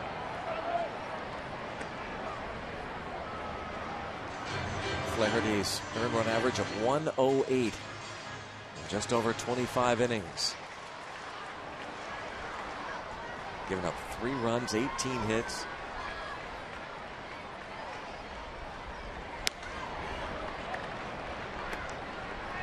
Three and 2 on Tabata.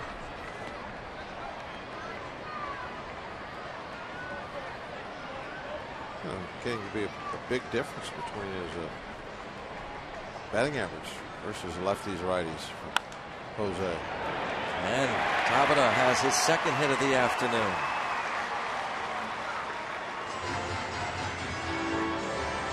$100 points higher off the lefty.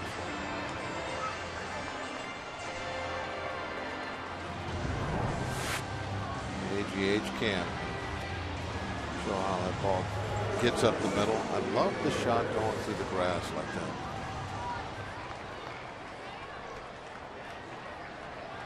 You're watching at that speed, it looks like it'd be so easy to be a shortstop. How can a ball like that ever be hard to catch?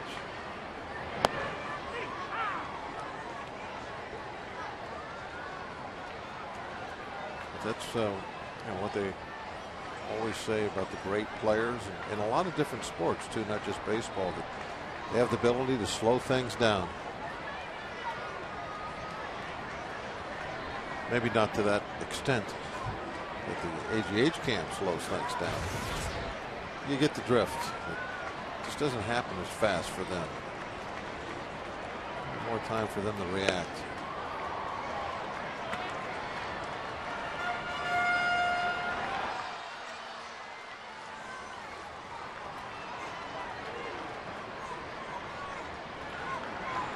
Ball's got the AGH cam under control. Away from beyond the bullpen. 2-1. Looks as though Pierce was maybe going to call time, didn't get it, and is thankful he didn't. Yep, he's talking about it now. It was a ball. He was talking about it. Now realized he missed the signs. Once Nick able to go through another set. Oh, picked him off. And Tabata is caught stealing. 1-3-6. Tabata going on first move. He's not going to wait around. Not going to try and read it. As soon as the lefty flinches, he's going to be off to get that good jump. And you're just guessing that he's going to go home. And guessed wrong. But he did the right thing. If you are going first move and you have good speed, put some pressure on that first baseman to make it a real quick exchange and a good throw. Drive to left field. Did he get enough of it? Toward the wall. And he did! Steve Pierce on a 2-1 pitch. It's his first home run of the season and ties the game at 2. How about that? I think he got something down and in. He kind of opened up real quick and just dropped the head of the bat. right down to the baseball. His first, and the first allowed by O'Flaherty this season. 2-all. Pierce is enjoying the number 2 spot.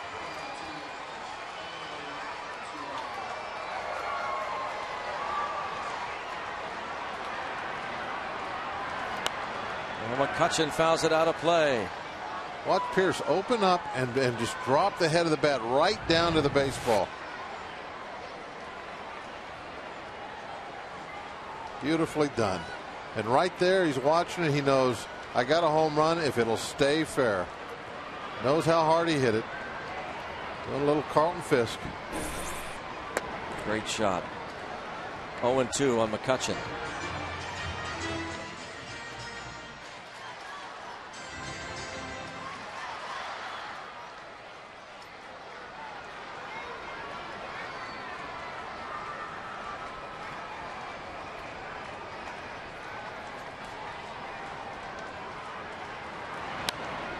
Still 0-2. Well, Flaherty came up with the pickoff just in time, didn't he? Try not to think like that, though. You know, if you're one who believes that the guy's going to deliver the exact same pitch with a guy at first base, I never believed that. That's what I mean. That things change. Yep. So you can't say, well, that look what would have happened. You don't know. Home run might not have happened. Pierce might have tried to hit the ball the other way. I mean, you never know how a hitter's going to react. 2-2 ball game. Still fun to say what if, though, Greg. Come on, play the game. Just happy we're tied at 2. Play the game, Greg. Come on.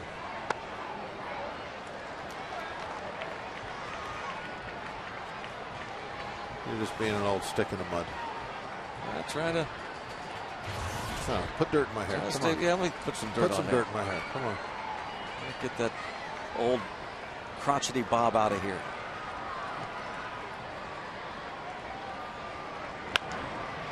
Bounce to third. Chipper Jones gets McCutchen. Well, Steve Pierce, it's his first home run of the season. Tucks it inside that foul pole and ties the game at 2.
The game at 2.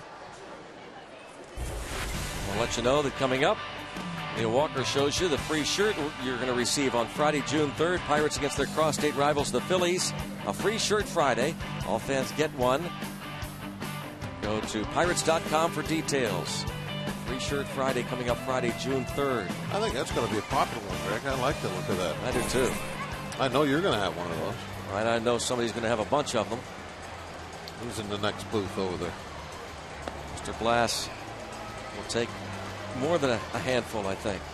That's so he's got something to throw to the fans on Sunday. Yeah. Let's make sure we get that on record. Jose Veras has a very good record. Speaking of records, 28 strikeouts, just 8 walks. He's been phenomenal getting the swings and misses. That coming in just a little over 19 innings.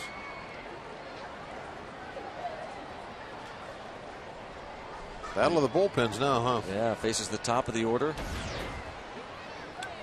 Yeah. A couple of, I think, bullpens. Proud of their work right now. I know that the Pirate Pen, proud group.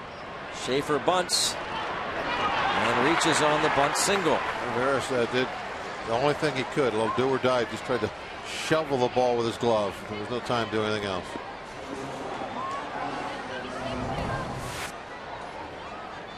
That's a well bunted ball. Just couldn't dig it out of the grass.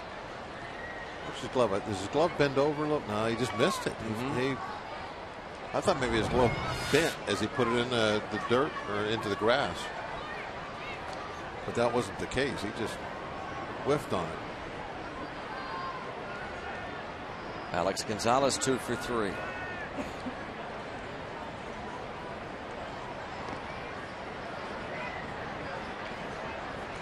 Will they try to bunt the go-ahead run?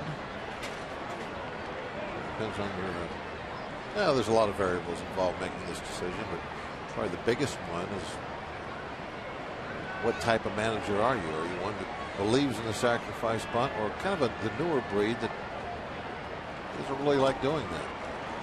And he bunts it foul.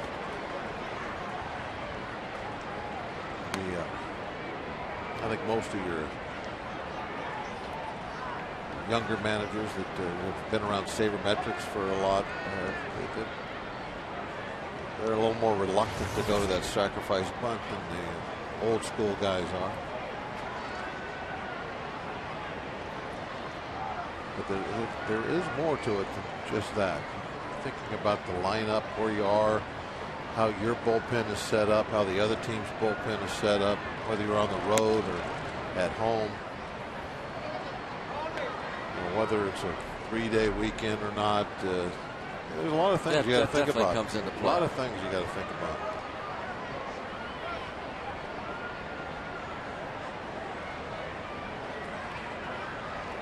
Braves have 27 sacrifice bunts this season, second only to the St. Louis Cardinals in the National League.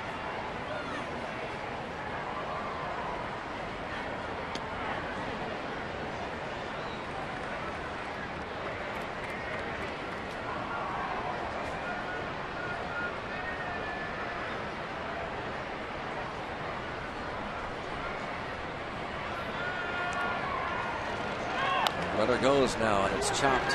Harris throws out Gonzalez. Schaefer at second with 1 out.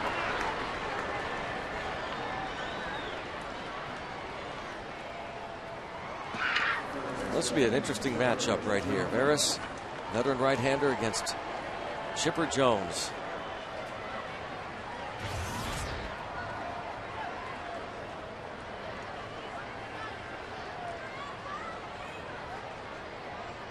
Base hit for Chipper Jones brought home the Braves' run in the first. He struck out looking against James McDonald in the third and popped up in the sixth.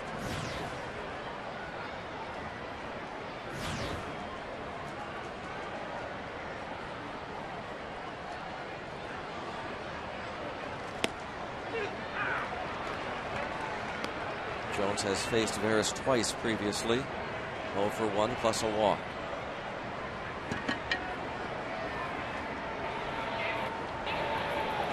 Cedeno was in really nice right on Schaefer. See him coming in there again. That is very important to keep Schaefer second base. And it really would change things around if you got a little sloppy holding him on. He's able to get himself to third because you're not watching him. Now you're going to have to bring the infield in, and that makes this Jones matchup a little different with the infield in. Ronnie really has to pay attention. Make sure that Schaefer knows he's there. Take any big leads.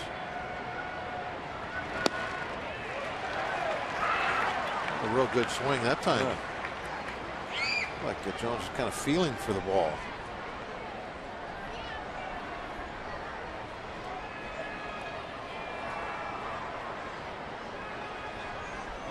It's going to be difficult for Andrew McCutcheon in center field, huh? See around that big helmet of Schaefer. Yeah. Probably has to move offline a little bit to see home plate. Like an eclipse.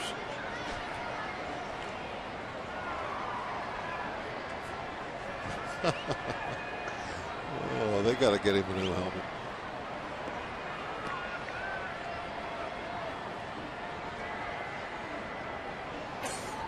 Two and two on Chipper Jones, one out. Struck him out looking. One big out for Veras there. Now 2 outs in the inning. Take a look at that at bat again. You know, the key is always to try and get ahead. He was able to finesse off-speed pitch in for strike one. And there's that feeling type swing. He didn't really take a good cut at it. The strike three pitch, he never took the bat off his shoulder. Totally fooled, almost like he was taking all the way. There's a breaking ball. Looked like it was right there. No question, it was a strike. Another big matchup here with Brian McCann at the plate. Strike one. McCann 9th in the league in hitting in these situations. A .375 batting average with men in scoring position. Eric Hinsky on deck.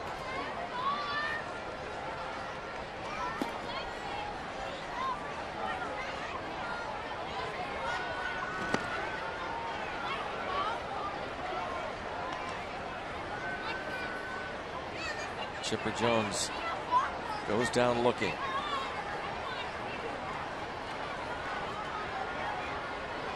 It's got to be really weird for Chipper not to have Bobby Cox around. Yeah.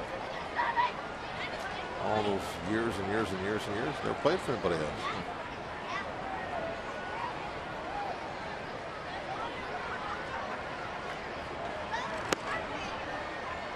I imagine he's got a lot of leeway over there, though, to kind of do whatever he needs to do. Probably not a lot of rules. Not a ton of rules for Chipper. Yeah, I think he's man in charge.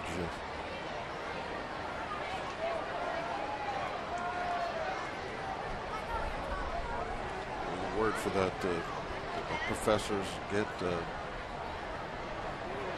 tenure. Yeah, he has tenure over in that Braves uniform. Uh-oh, runner breaks for third, and he's going to make it. Careful with that throw. Had Domet found the ball immediately at a shot at Schaefer. Immediately, but then I thought that when he did get it corralled, that he was better off just putting it in his pocket.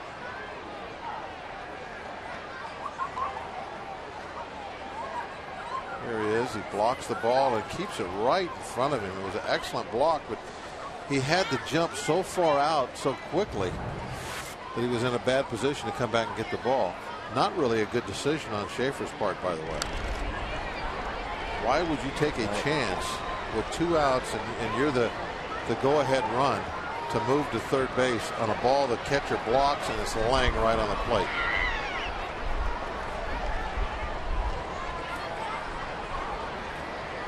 Now, if there would have been 1 out, great. That's an excellent base runner. But with 2 outs, I'm not sure that was a real smart move.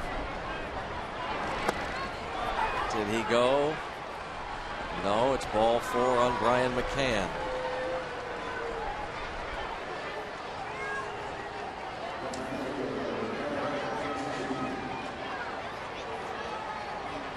Now Hinsky, who homered in the 6th, Clint Hurdle.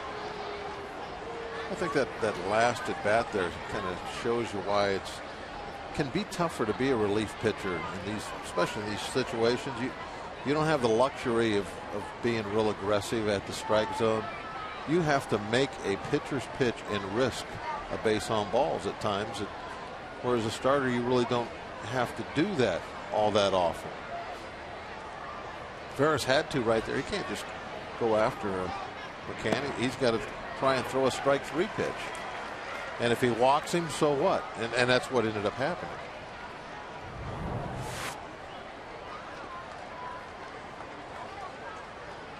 Right on the outside corner.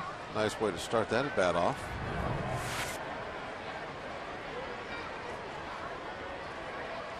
See where he goes next. Going to try and go down away again. Time with a 96 mile an hour fastball. Pretty good location on those last two. Now, a big time driver's seat. He can work on him. Totally stay out of the heart of the plate. Everything now has to be on the edge or out of the strike zone. You are going for the strikeout if you're Veras. You have strikeout stuff. Now you need to use it.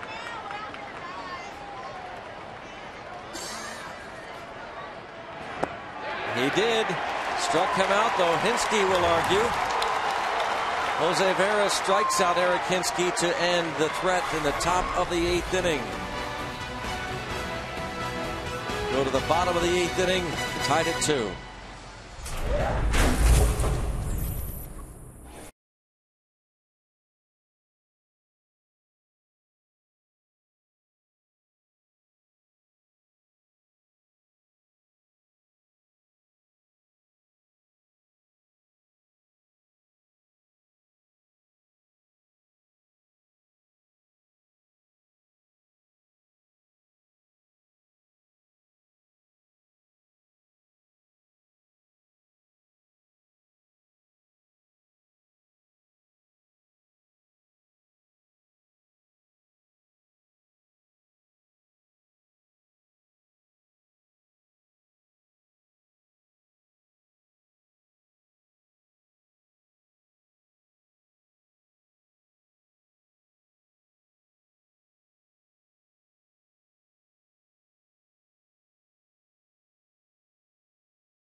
Root Sports coming up after the game. Pirates post game.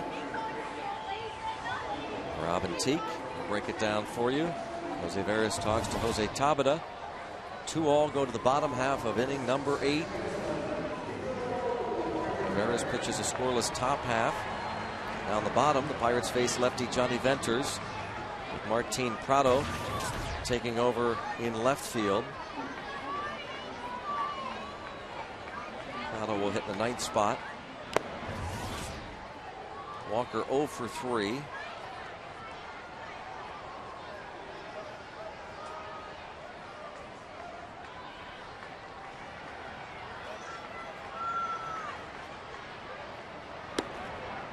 One ball, one strike. So after the game, no miss Clint Hurdle's take on this ball game, what the players are saying from the field. All coming up on Root Sports. Bounce to second. Ugla drops, recovers late. And Ugla charged with his 4th error of the season, opening up the door for the Pirates here in the bottom of the 8th. Remember how easy it looks on that AGH can. Not always so easy. Last hop, just ate him up. Easily by the bag.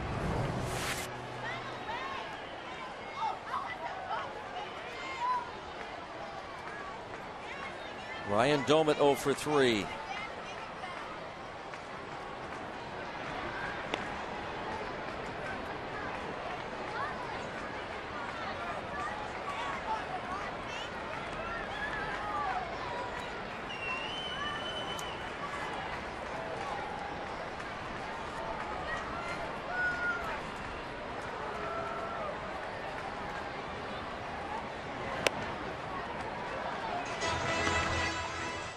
Ball one on Domet. Domet's a little knack coming through in situations like this, 8th and 9th inning. Something special. See if he can do it this afternoon.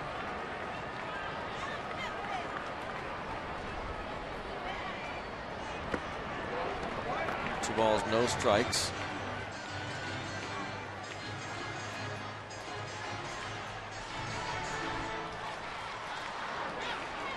Ventures definitely has to come to him now.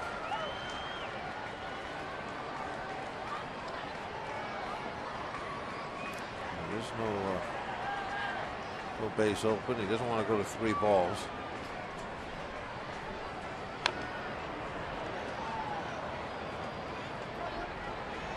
Domet was waiting for him. Ball cut down and in. He banged it off the shin guard.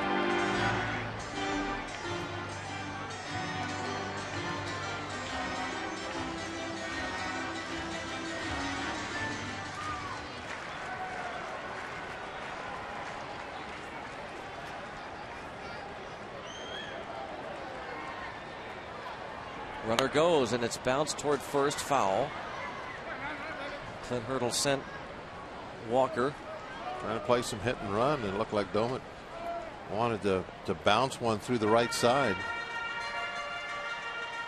Certainly looked like he was going that way. Knowing that they were going to be playing him to pull, the whole right side would be open.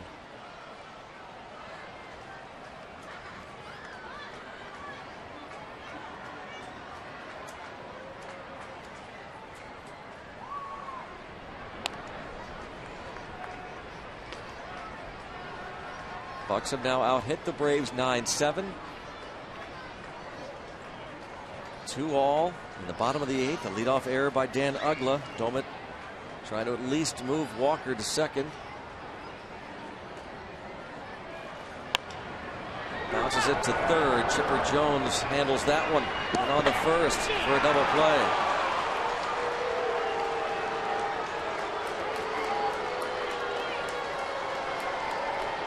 Domet not agreeing. He's amazed that the out call was made. He's trying to plead his case a little bit.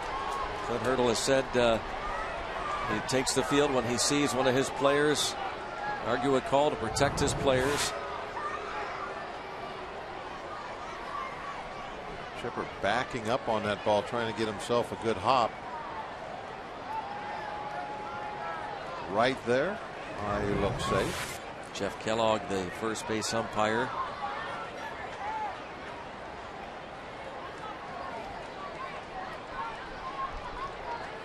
No exaggeration. I said this to Clint Hurdle the other day, and this has nothing to do with the previous managers. No disrespect to them, just a fact.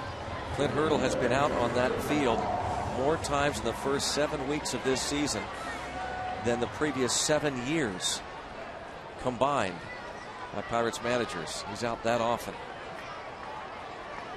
He's got the players' backs. Xavier Paul now faces the lefty with 2 outs and nobody on. The players, I'm sure, appreciate that too when they argue, but you have to make sure too as a player that you don't argue about something where you know you're wrong and put your manager in a bad position.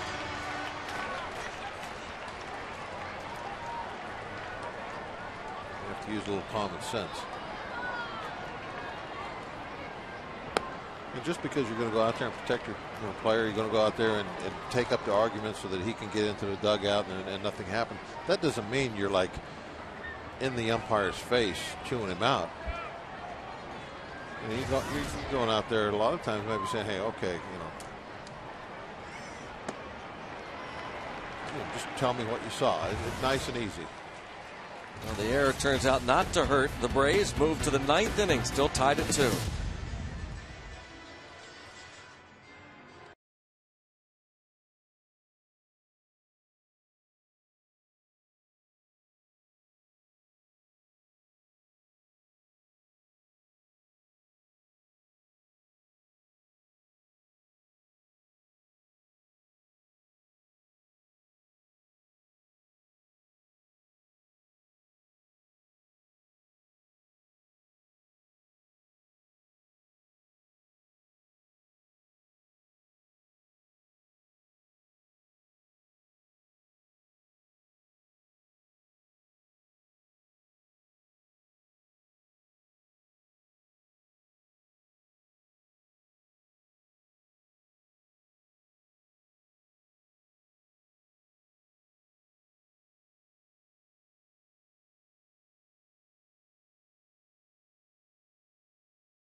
Pirates and Braves are tied up at 2-2 going to the 9th inning.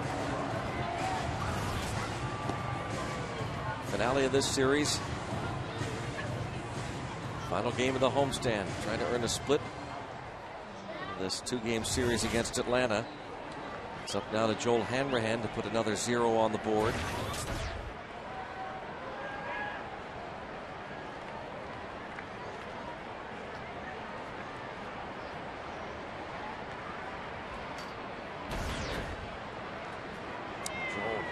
Does not get a chance here to pick up another save, but could get a win. Closers don't get too many opportunities like that unless they're self-created. It's the nature of the beast when you're the last guy in to try and preserve wins. You don't get to win any for yourself. Usually all they can do is collect a loss.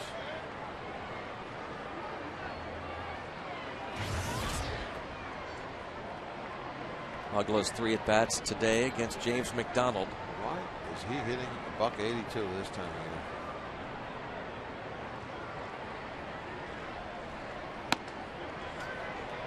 year? Hanrahan falls behind him 3-0.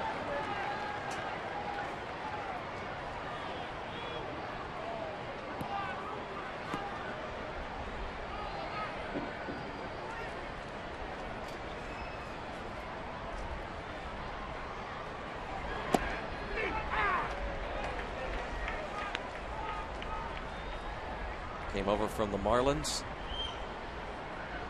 Atlanta sent Mike Dunn and Omar Infante to the Fish.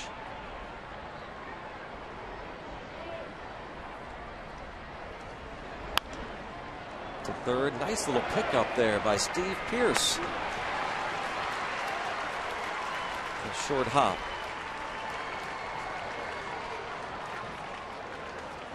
Pearce having a good ball game, of course.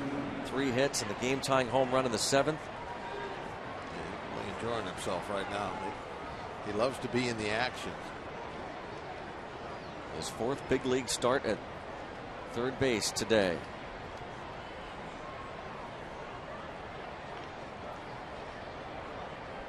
Now Freddie Freeman. Driven to center. McCutchen on the move. And there. Nice route. Got back to the spot early. Was actually able to kind of turn his body a little back toward home before he made the catch.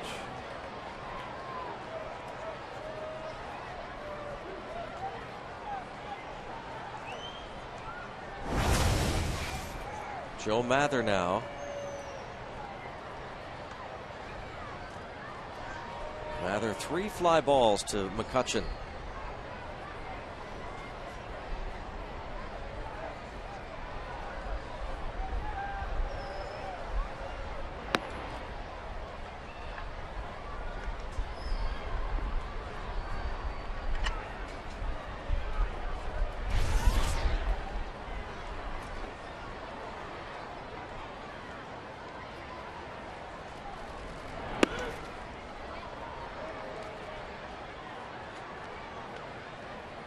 Count on this former Cardinal. Joe Mather, 6'4", 215 pounds. Just 217 in 36 games with St. Louis last year. The Iowa native faces the native from Idaho. Hanrahan versus Mather, 2 outs in the 9th.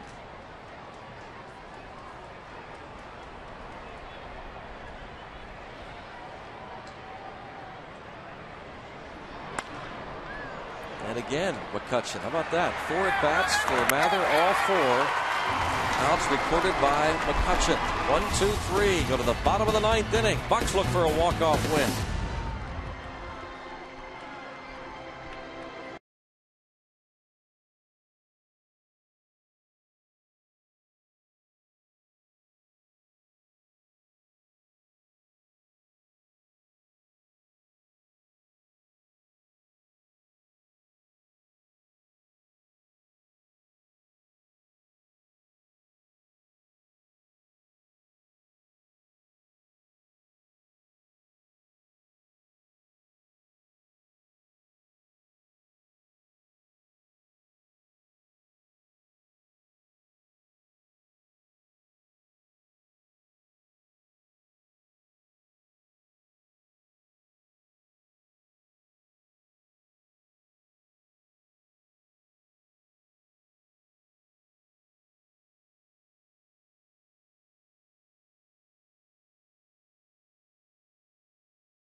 Paul Splittorff, one of the greats in Royals franchise history, passed away from melanoma complications. The Royals franchise record with 166 wins. He was just 64 years old. Our condolences to the Royals organization. Jorge De La Rosa tore his UCL in his left elbow. He'll have Tommy John surgery. That ends his career, his season. Carl Crawford, 4 for 4, helps beat the Indians 14-2. And Zach Greinke, a solo home run in the 5th off Jason Marquis.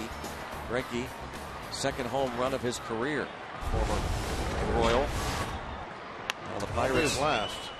He's a good athlete, isn't he? Yes, he might have 2 or 3 before the season's over. He's going to be able to hit, especially in that ballpark. Lyle Overbay at the plate. 2 for 3.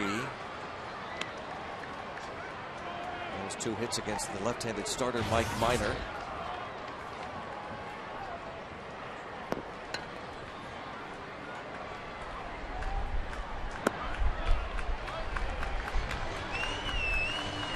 Two and 1.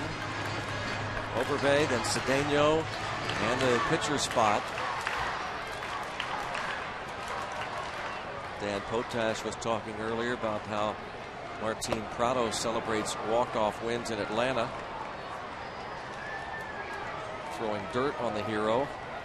See if the Pirates don't have a hero here in the bottom of the 9th.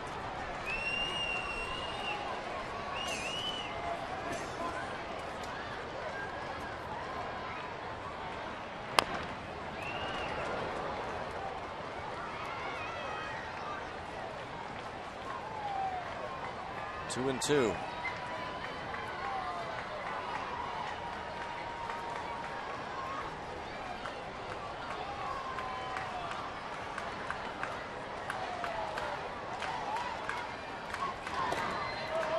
And a full count. Hanrahan puts up a scoreless top of the 9th. Give him a win. Just one little run. Push one across. How about that? A leadoff walk. Good way to start. Kyle Overbay draws the free pass from Johnny Venters. Last inning, we'll get the leadoff guy on. The Pirates decided not to sack bunt. Well, this will be interesting because the speedster Pedro Siriaco will pinch run, and he can fly.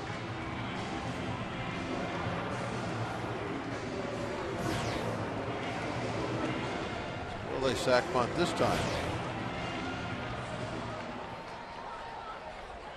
Actually, last thing, a little bit of a surprise because Clint has shown us that he's one of those managers that likes the sacrifice bunt. Trying and comes up empty.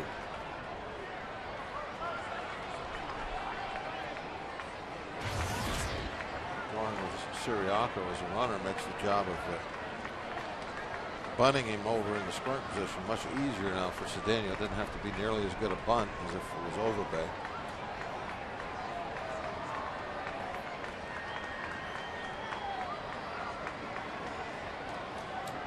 Looking on.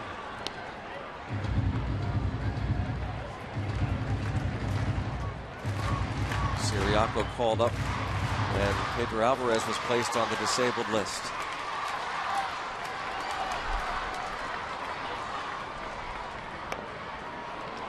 And 0-2 on Cedeno. A couple of rough attempts there. He has one sacrifice bunt this season, but now with 2 strikes, Hurdle probably takes the bunt off.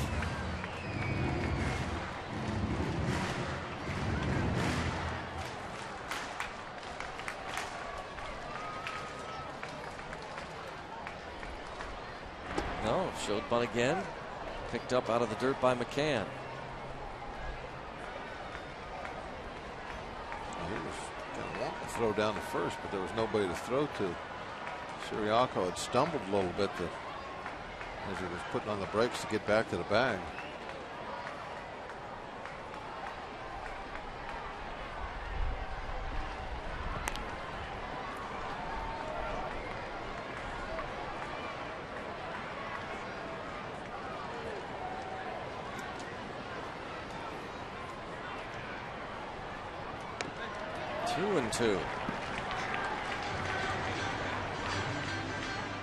we're not there yet, but how about another base on balls? That would be start the inning off awfully nice. And a rare for Venters, who coming into this appearance had walked just 7 unintentionally. Pick up his 9th here.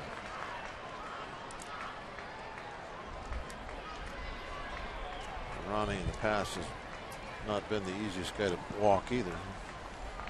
He can get rather aggressive with 2 strikes. Although he's been better at that this year. We've brought that up a lot. He'll show a little more patience. Tapper. Venters throws. Oh, dropped at second. Everybody's safe. Everybody's safe. As the ball was dropped at second with Gonzalez and Ugla there together. That's the mistake we're looking for. This is the kind of thing that decides ball games. Late, tight.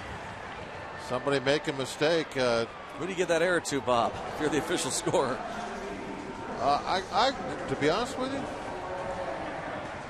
I'm going to give it to Gonzalez. That's who I'd give it to. They're not going to give an error to anybody. No error. Fielder's choice. Wow, how about that? So E6. Oh, okay. Gonzalez. Very good. Fielder's choice E6. Gonzalez looked like he was the last one there, but you don't know who was supposed to be there. We don't. Ugla and Gonzalez, they know. In their mind right now, they know who was supposed to be there and who wasn't. Well, he's going to have Chris Snyder bat. You would think Snyder would be asked to bunt, even though that's something he has been asked to do over his career all that often. But we have said a lot, Bob just mentioned it, that on this team you're expected to be able to bunt with Clint Hurdle. Snyder has 1 sacrifice bunt this season. Back to that last play, the reason I say one of them knows is it's just like a steal. It's decided before the play happens who covers the bag.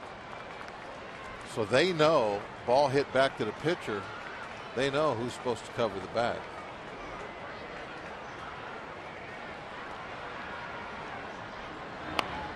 Bunted toward third, a good one from Snyder. And now the winning run 90 feet away. Is Snyder the sacrifice? Absolutely perfect. That's the way you bunt a guy over to third base. Firm, right at the third baseman, make him come and get the ball. This is exactly textbook. Firm, right at the third baseman. He has no choice, but he has to come and get it. And once that happens, they have no play other than first base. Yep, they're going to pitch to today's hero. They're going to pitch to Steve Pearce. How appropriate. Steve Pearce has 3 hits. Boy, you talk about going against the odds here, but you can understand Gonzalez trying to set up a double play possibility. First base open. And Venters, despite the fact that he's a left-hander, has done good work against both righties and lefties. And Steve Pearce in the 7th inning tied this game with his first home run of the season off left-hander Eric O'Flaherty. First home run of the season for Pearce. Pearce pretty much all year he's been fighting to try and find a little playing time here and there, doing a lot of pinch hitting.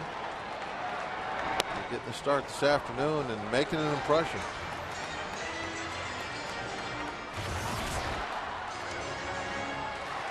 Strike 1. Right-hand hitters just a 109 average against Venters. 1-1. Pedro Siriaco, a winning run 90 feet away.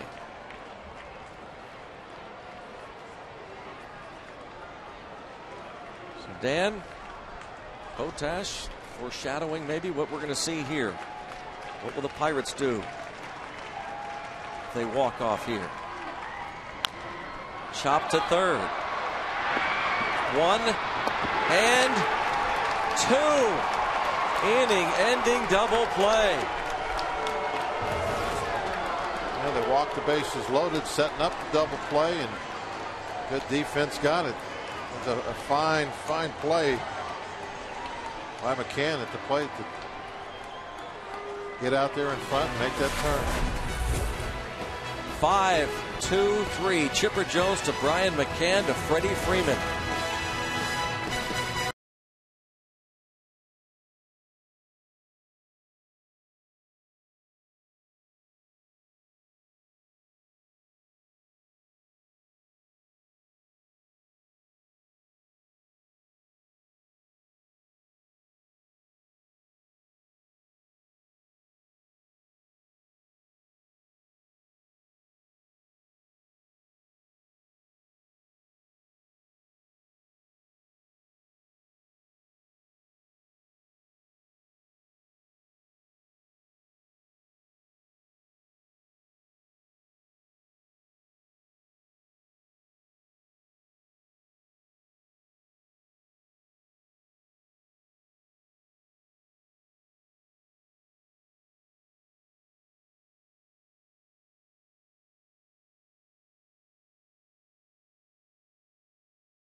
Their workbooks out. Working on it. Maybe go home and finish him up. Steve Pierce been moved over to first base now. Siriaco stays in the game, plays third. And it's Jeff Karstens now. Extra innings on Root Sports presented by Jack Link's Beef Jerky. All season long, Jack Link's Beef Jerky. Feed your wild side. Karstens, who last pitched on Friday and because of a couple of off days, available in the bullpen last night and today. A good idea. Just some of that Jack Link's up here for the extra inning games. Just on hand for emergencies. Yep. Martin Prado, the pinch hitter, or the left fielder rather, came on in the 8th inning at bat today. Joel Hanrahan pitched a 1-2-3 ninth.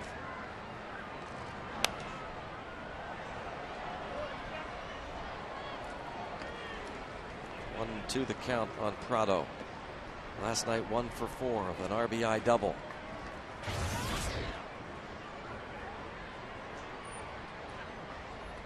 Tied for third in the National League with 61 hits this season, but he waves and misses. A breaking ball from Karstens.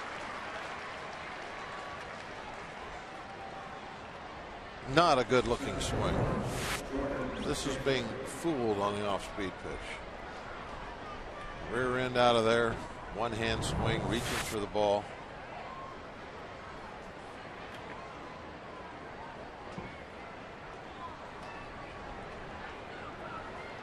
His heart was in it, but nothing else. Jordan Schaefer, 2 hits in 4 at bats. Bunt single to start the 8th. Started this ball game off with a double. Shortstop there, Cedeno.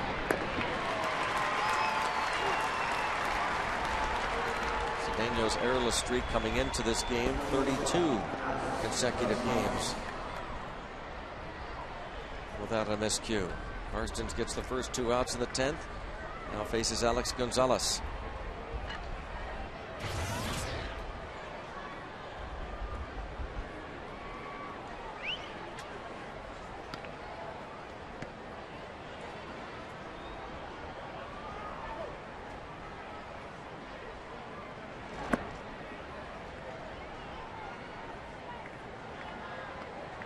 the bottom of this 10th inning, the Pirates will have McCutchen, Walker, and Domit due up.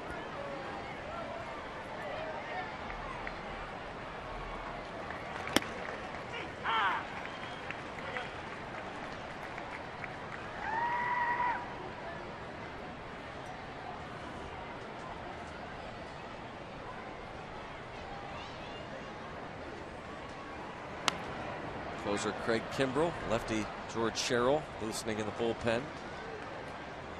Johnny Venters goes 2.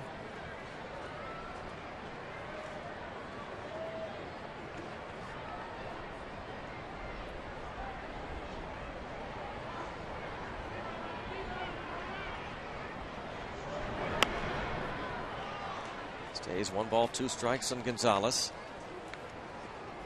Couple of hits and 3 at bats against the starter James McDonald, who went 6 innings, gave up a couple of runs on 6 hits. Daniel McCutchen had a 1-2-3 7th. Jose Veras a scoreless 8th.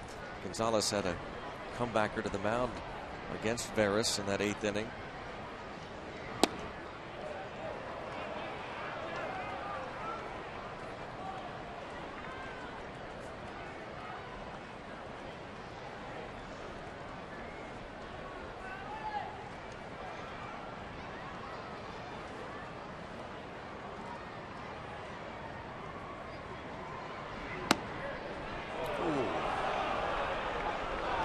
Think, Greg.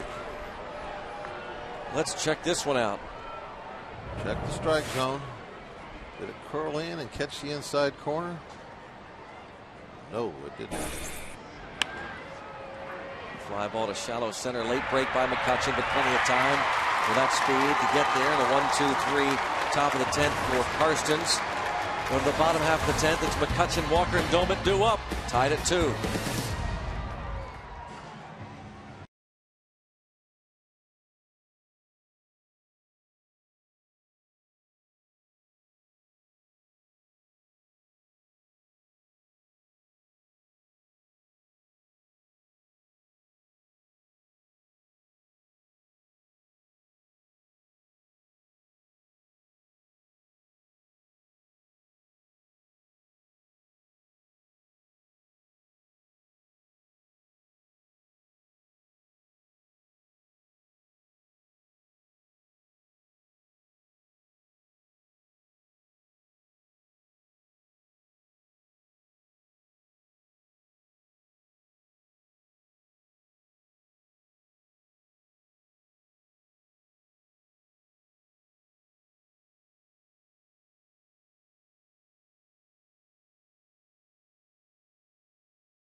Season long. Jack Link's beef jerky.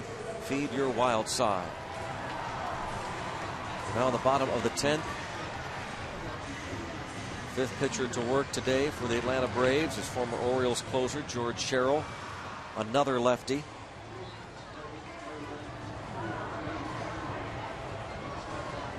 When was the last time you have seen Major League clubs send 3 consecutive left-handers to the mound out of the bullpen? It was Flaherty in the 7th, Venters in the 8th and 9th, and now Sherrill. Following a left-handed starting pitcher. And the only disruption was Scott Proctor facing 1 batter in the 6th. Following Mike Minor, the starter.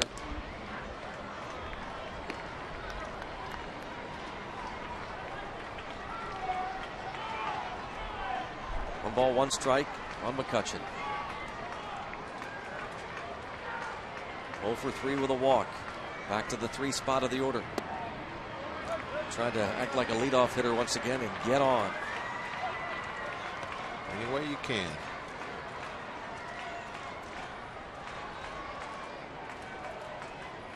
Or hit one of the seats. Could do that. And we'll throw dirt. Ground ball to the shortstop. Gonzalez goes out McCutchen.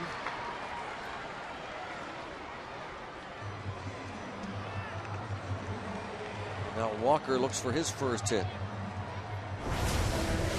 0 for 8 in this series. A quiet afternoon. In fact, Walker looking for his first hit since the home run Friday night against Jose Valverde in the 8th inning against the Tigers.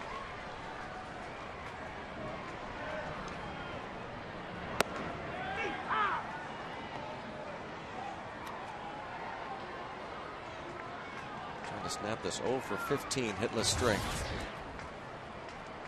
The 1-year anniversary of his call up to the big leagues.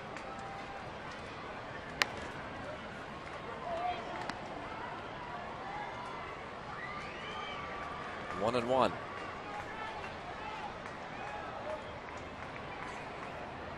Sherrill 18 appearances, just 11 in the 3rd innings.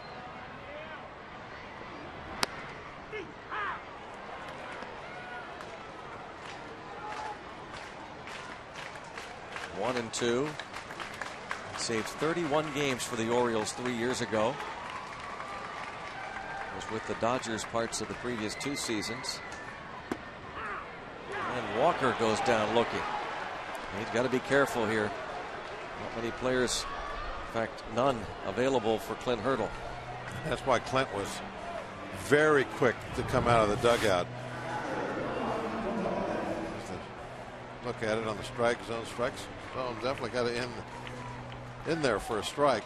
But as soon as Walker started talking to him, Hurdle with just a shot up the steps. And then he was about halfway to the plate, maybe not quite halfway. Then Walker stopped his conversation. They could both kind of go back to the dugout together. Ryan Doman, 3 for 4 in his career with a home run off George Sherrill. Takes a strike.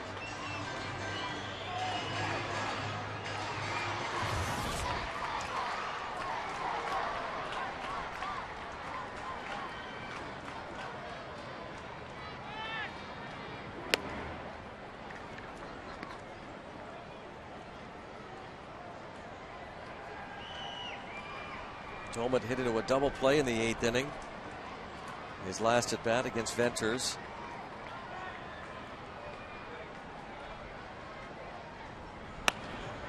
And a pop up to right. Joe Mather will move now to the 11th inning. Still knotted up at 2 apiece. Chipper Jones will lead off the 11th.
On to the 11th.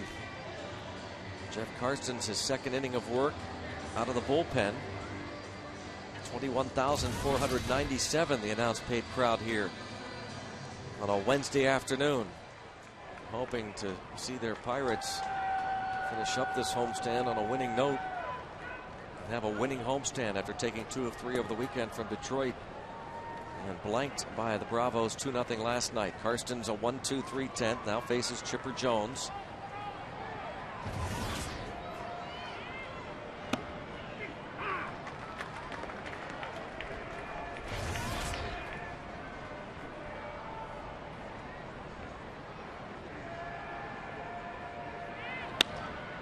Softly hit to shallow left. 4 up, 4 down for Karstens. We called him Mr. Handyman. This is another example of how Clint Hurdle just absolutely loves having a pitcher like Jeff Karstens. Any role. Who wouldn't? He'll take the baseball. Well, the teams are kicking themselves for not going after Karstens this winter. I mean, he has just turned out to be. It was clutch, if nothing else, for the Pirates to have him step in and pitch the way he did. It means a lot to have somebody like Ollendorf who you're depending on go down, and then Karstens come in there and just pick up the slack immediately. Boosts everybody up. Line drive to right field. Brian McCann has his first hit on base for the second time. Yeah, Karstens 2 winters back was available for anybody's taking. Re-signed with the Bucks and appeared in 26 games last year for the Pirates, 19 starts.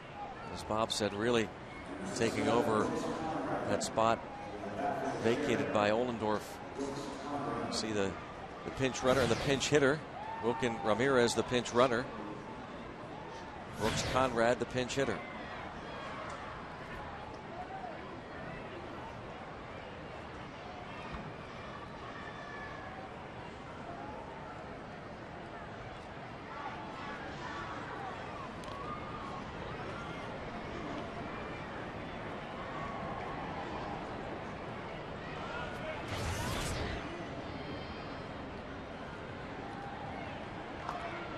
A rare start for Conrad last night. He started at second base.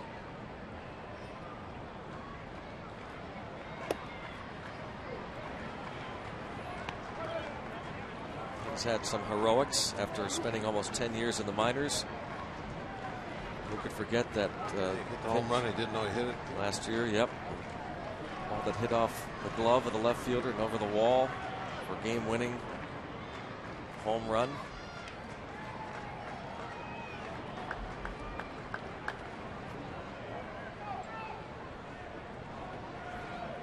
One ball, no strikes. That grand slam for Brooks Conrad came as a surprise to him. Finally, when he saw his teammates running out of the field to throw dirt celebrate, yeah, he realized, well, that's not an out. Here's another look at it. Last year, toward the end of May, almost a year ago, the home run off the glove, he thought the ball was caught. Okay. Wait a minute. Oh, it's a home run. Game-winning walk-off granny. He scores 7 runs, go back to beat the Reds.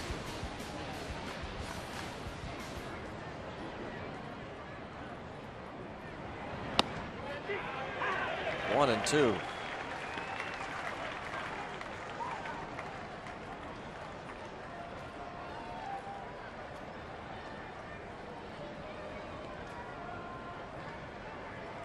Karstens paints for a long time. See the pen getting ready again.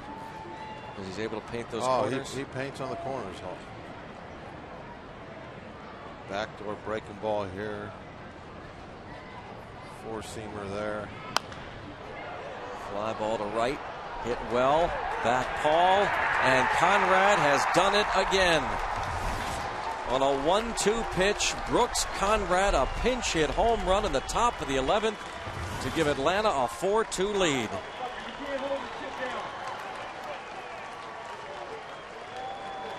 I think this is kind of a similar type swing that we saw with Pierce. So maybe not opening up as quick, but still dropping the head of the bat down to the baseball.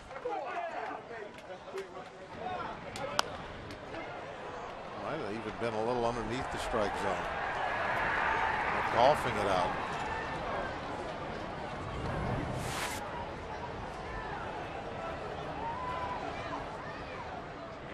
Brooks Conrad tied the game against the Diamondbacks with a pinch hit double on Wednesday night in the 7th inning. It's his first home run of the season as a pinch hitter. He had a game-winning pinch hit single in the 9th inning against the Cardinals on May the 1st.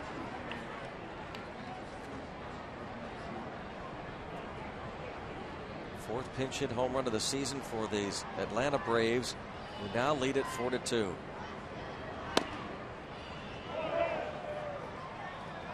Couldn't have missed by much.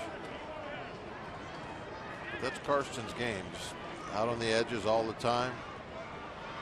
You know, I think that the home run was a pitch that is a location that wasn't all that bad. Just a nice chase there.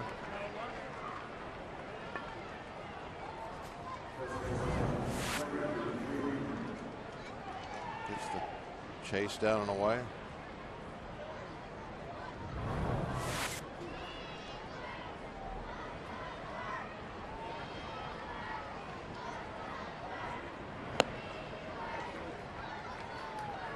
Freddie Freeman 1 for 4.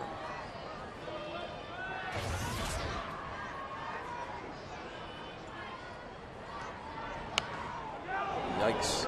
Sharply hit behind the Pirates dugout. Freeman's one of those real big guys that chokes up on the bat. A little shot of it there just before that last pitch. Looked like he's given up about an inch. A lot of your bigger, stronger hitters, they actually will hang a finger off the bottom of the bat. He's the opposite. Look at that. He's choking up a good inch.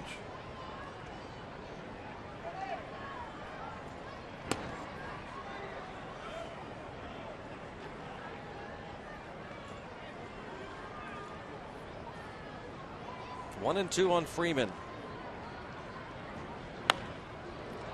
Line foul.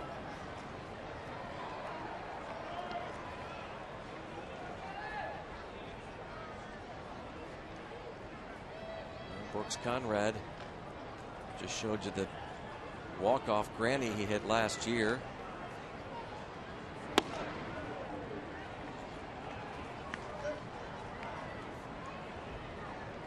Two and 2 now on Freeman.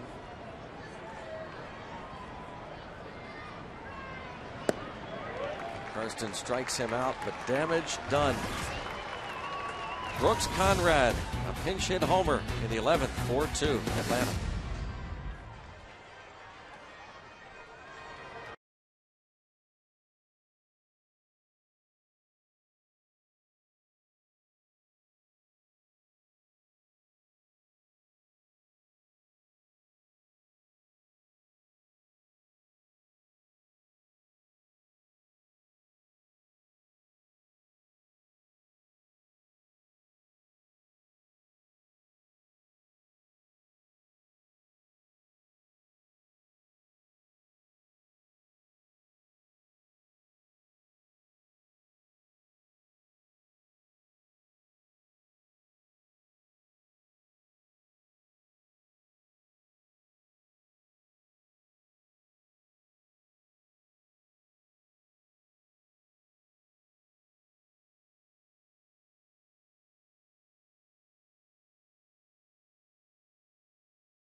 Link's beef jerky all season long. Jack Link's beef jerky. Feed your wild side. Well, Jeff Carson's not happy, obviously. Giving up that 2-run homer to Brooks Conrad. Ahead of the count, 1-2. The Bucs down 4-2 now. So they go to work against the closer, the rookie Craig Kimbrell. You can understand a little show of emotion there. You come in between starts and give up a home run, a tie game, an extra innings. You're going to be upset.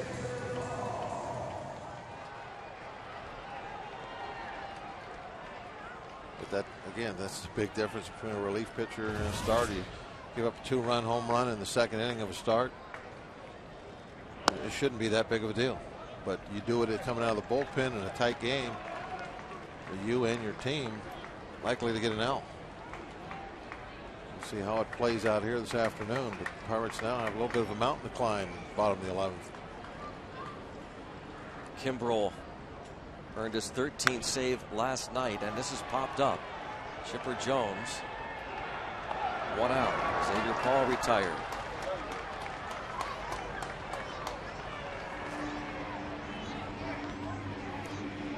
Pirates had that great opportunity.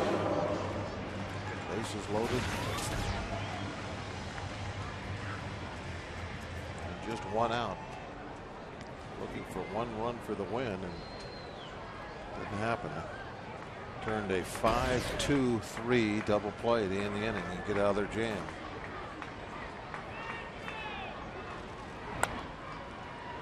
Pedro Siriaco recalled Saturday from Indy. He was hitting just 190 at AAA with 2 home runs in 36 games.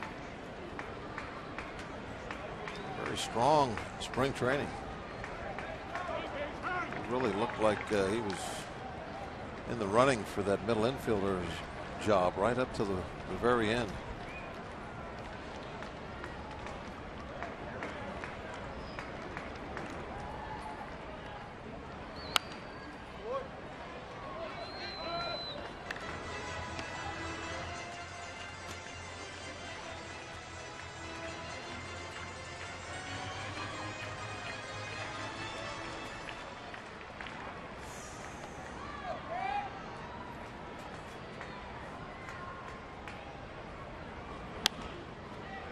Pop up to Ugla.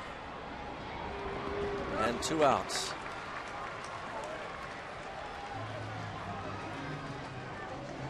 They'll bring Ronnie Cedeno to the plate. It's this rookie Craig Kimbrell. Pirates are, to this point, have left 9 men on base today. Getting a hit at the right time has become very elusive.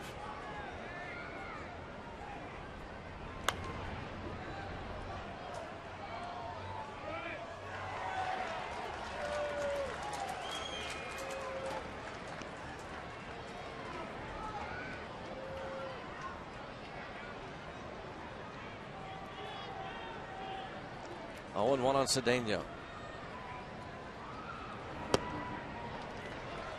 And now Kimbrell a pitch away from earning his 14th save to lead all rookies.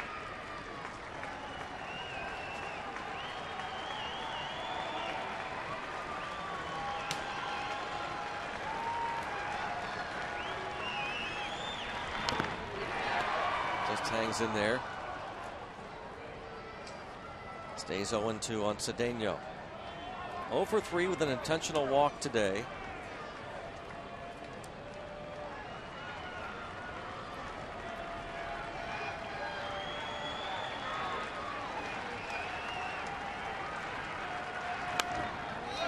And he battles the rookie Kimbrell.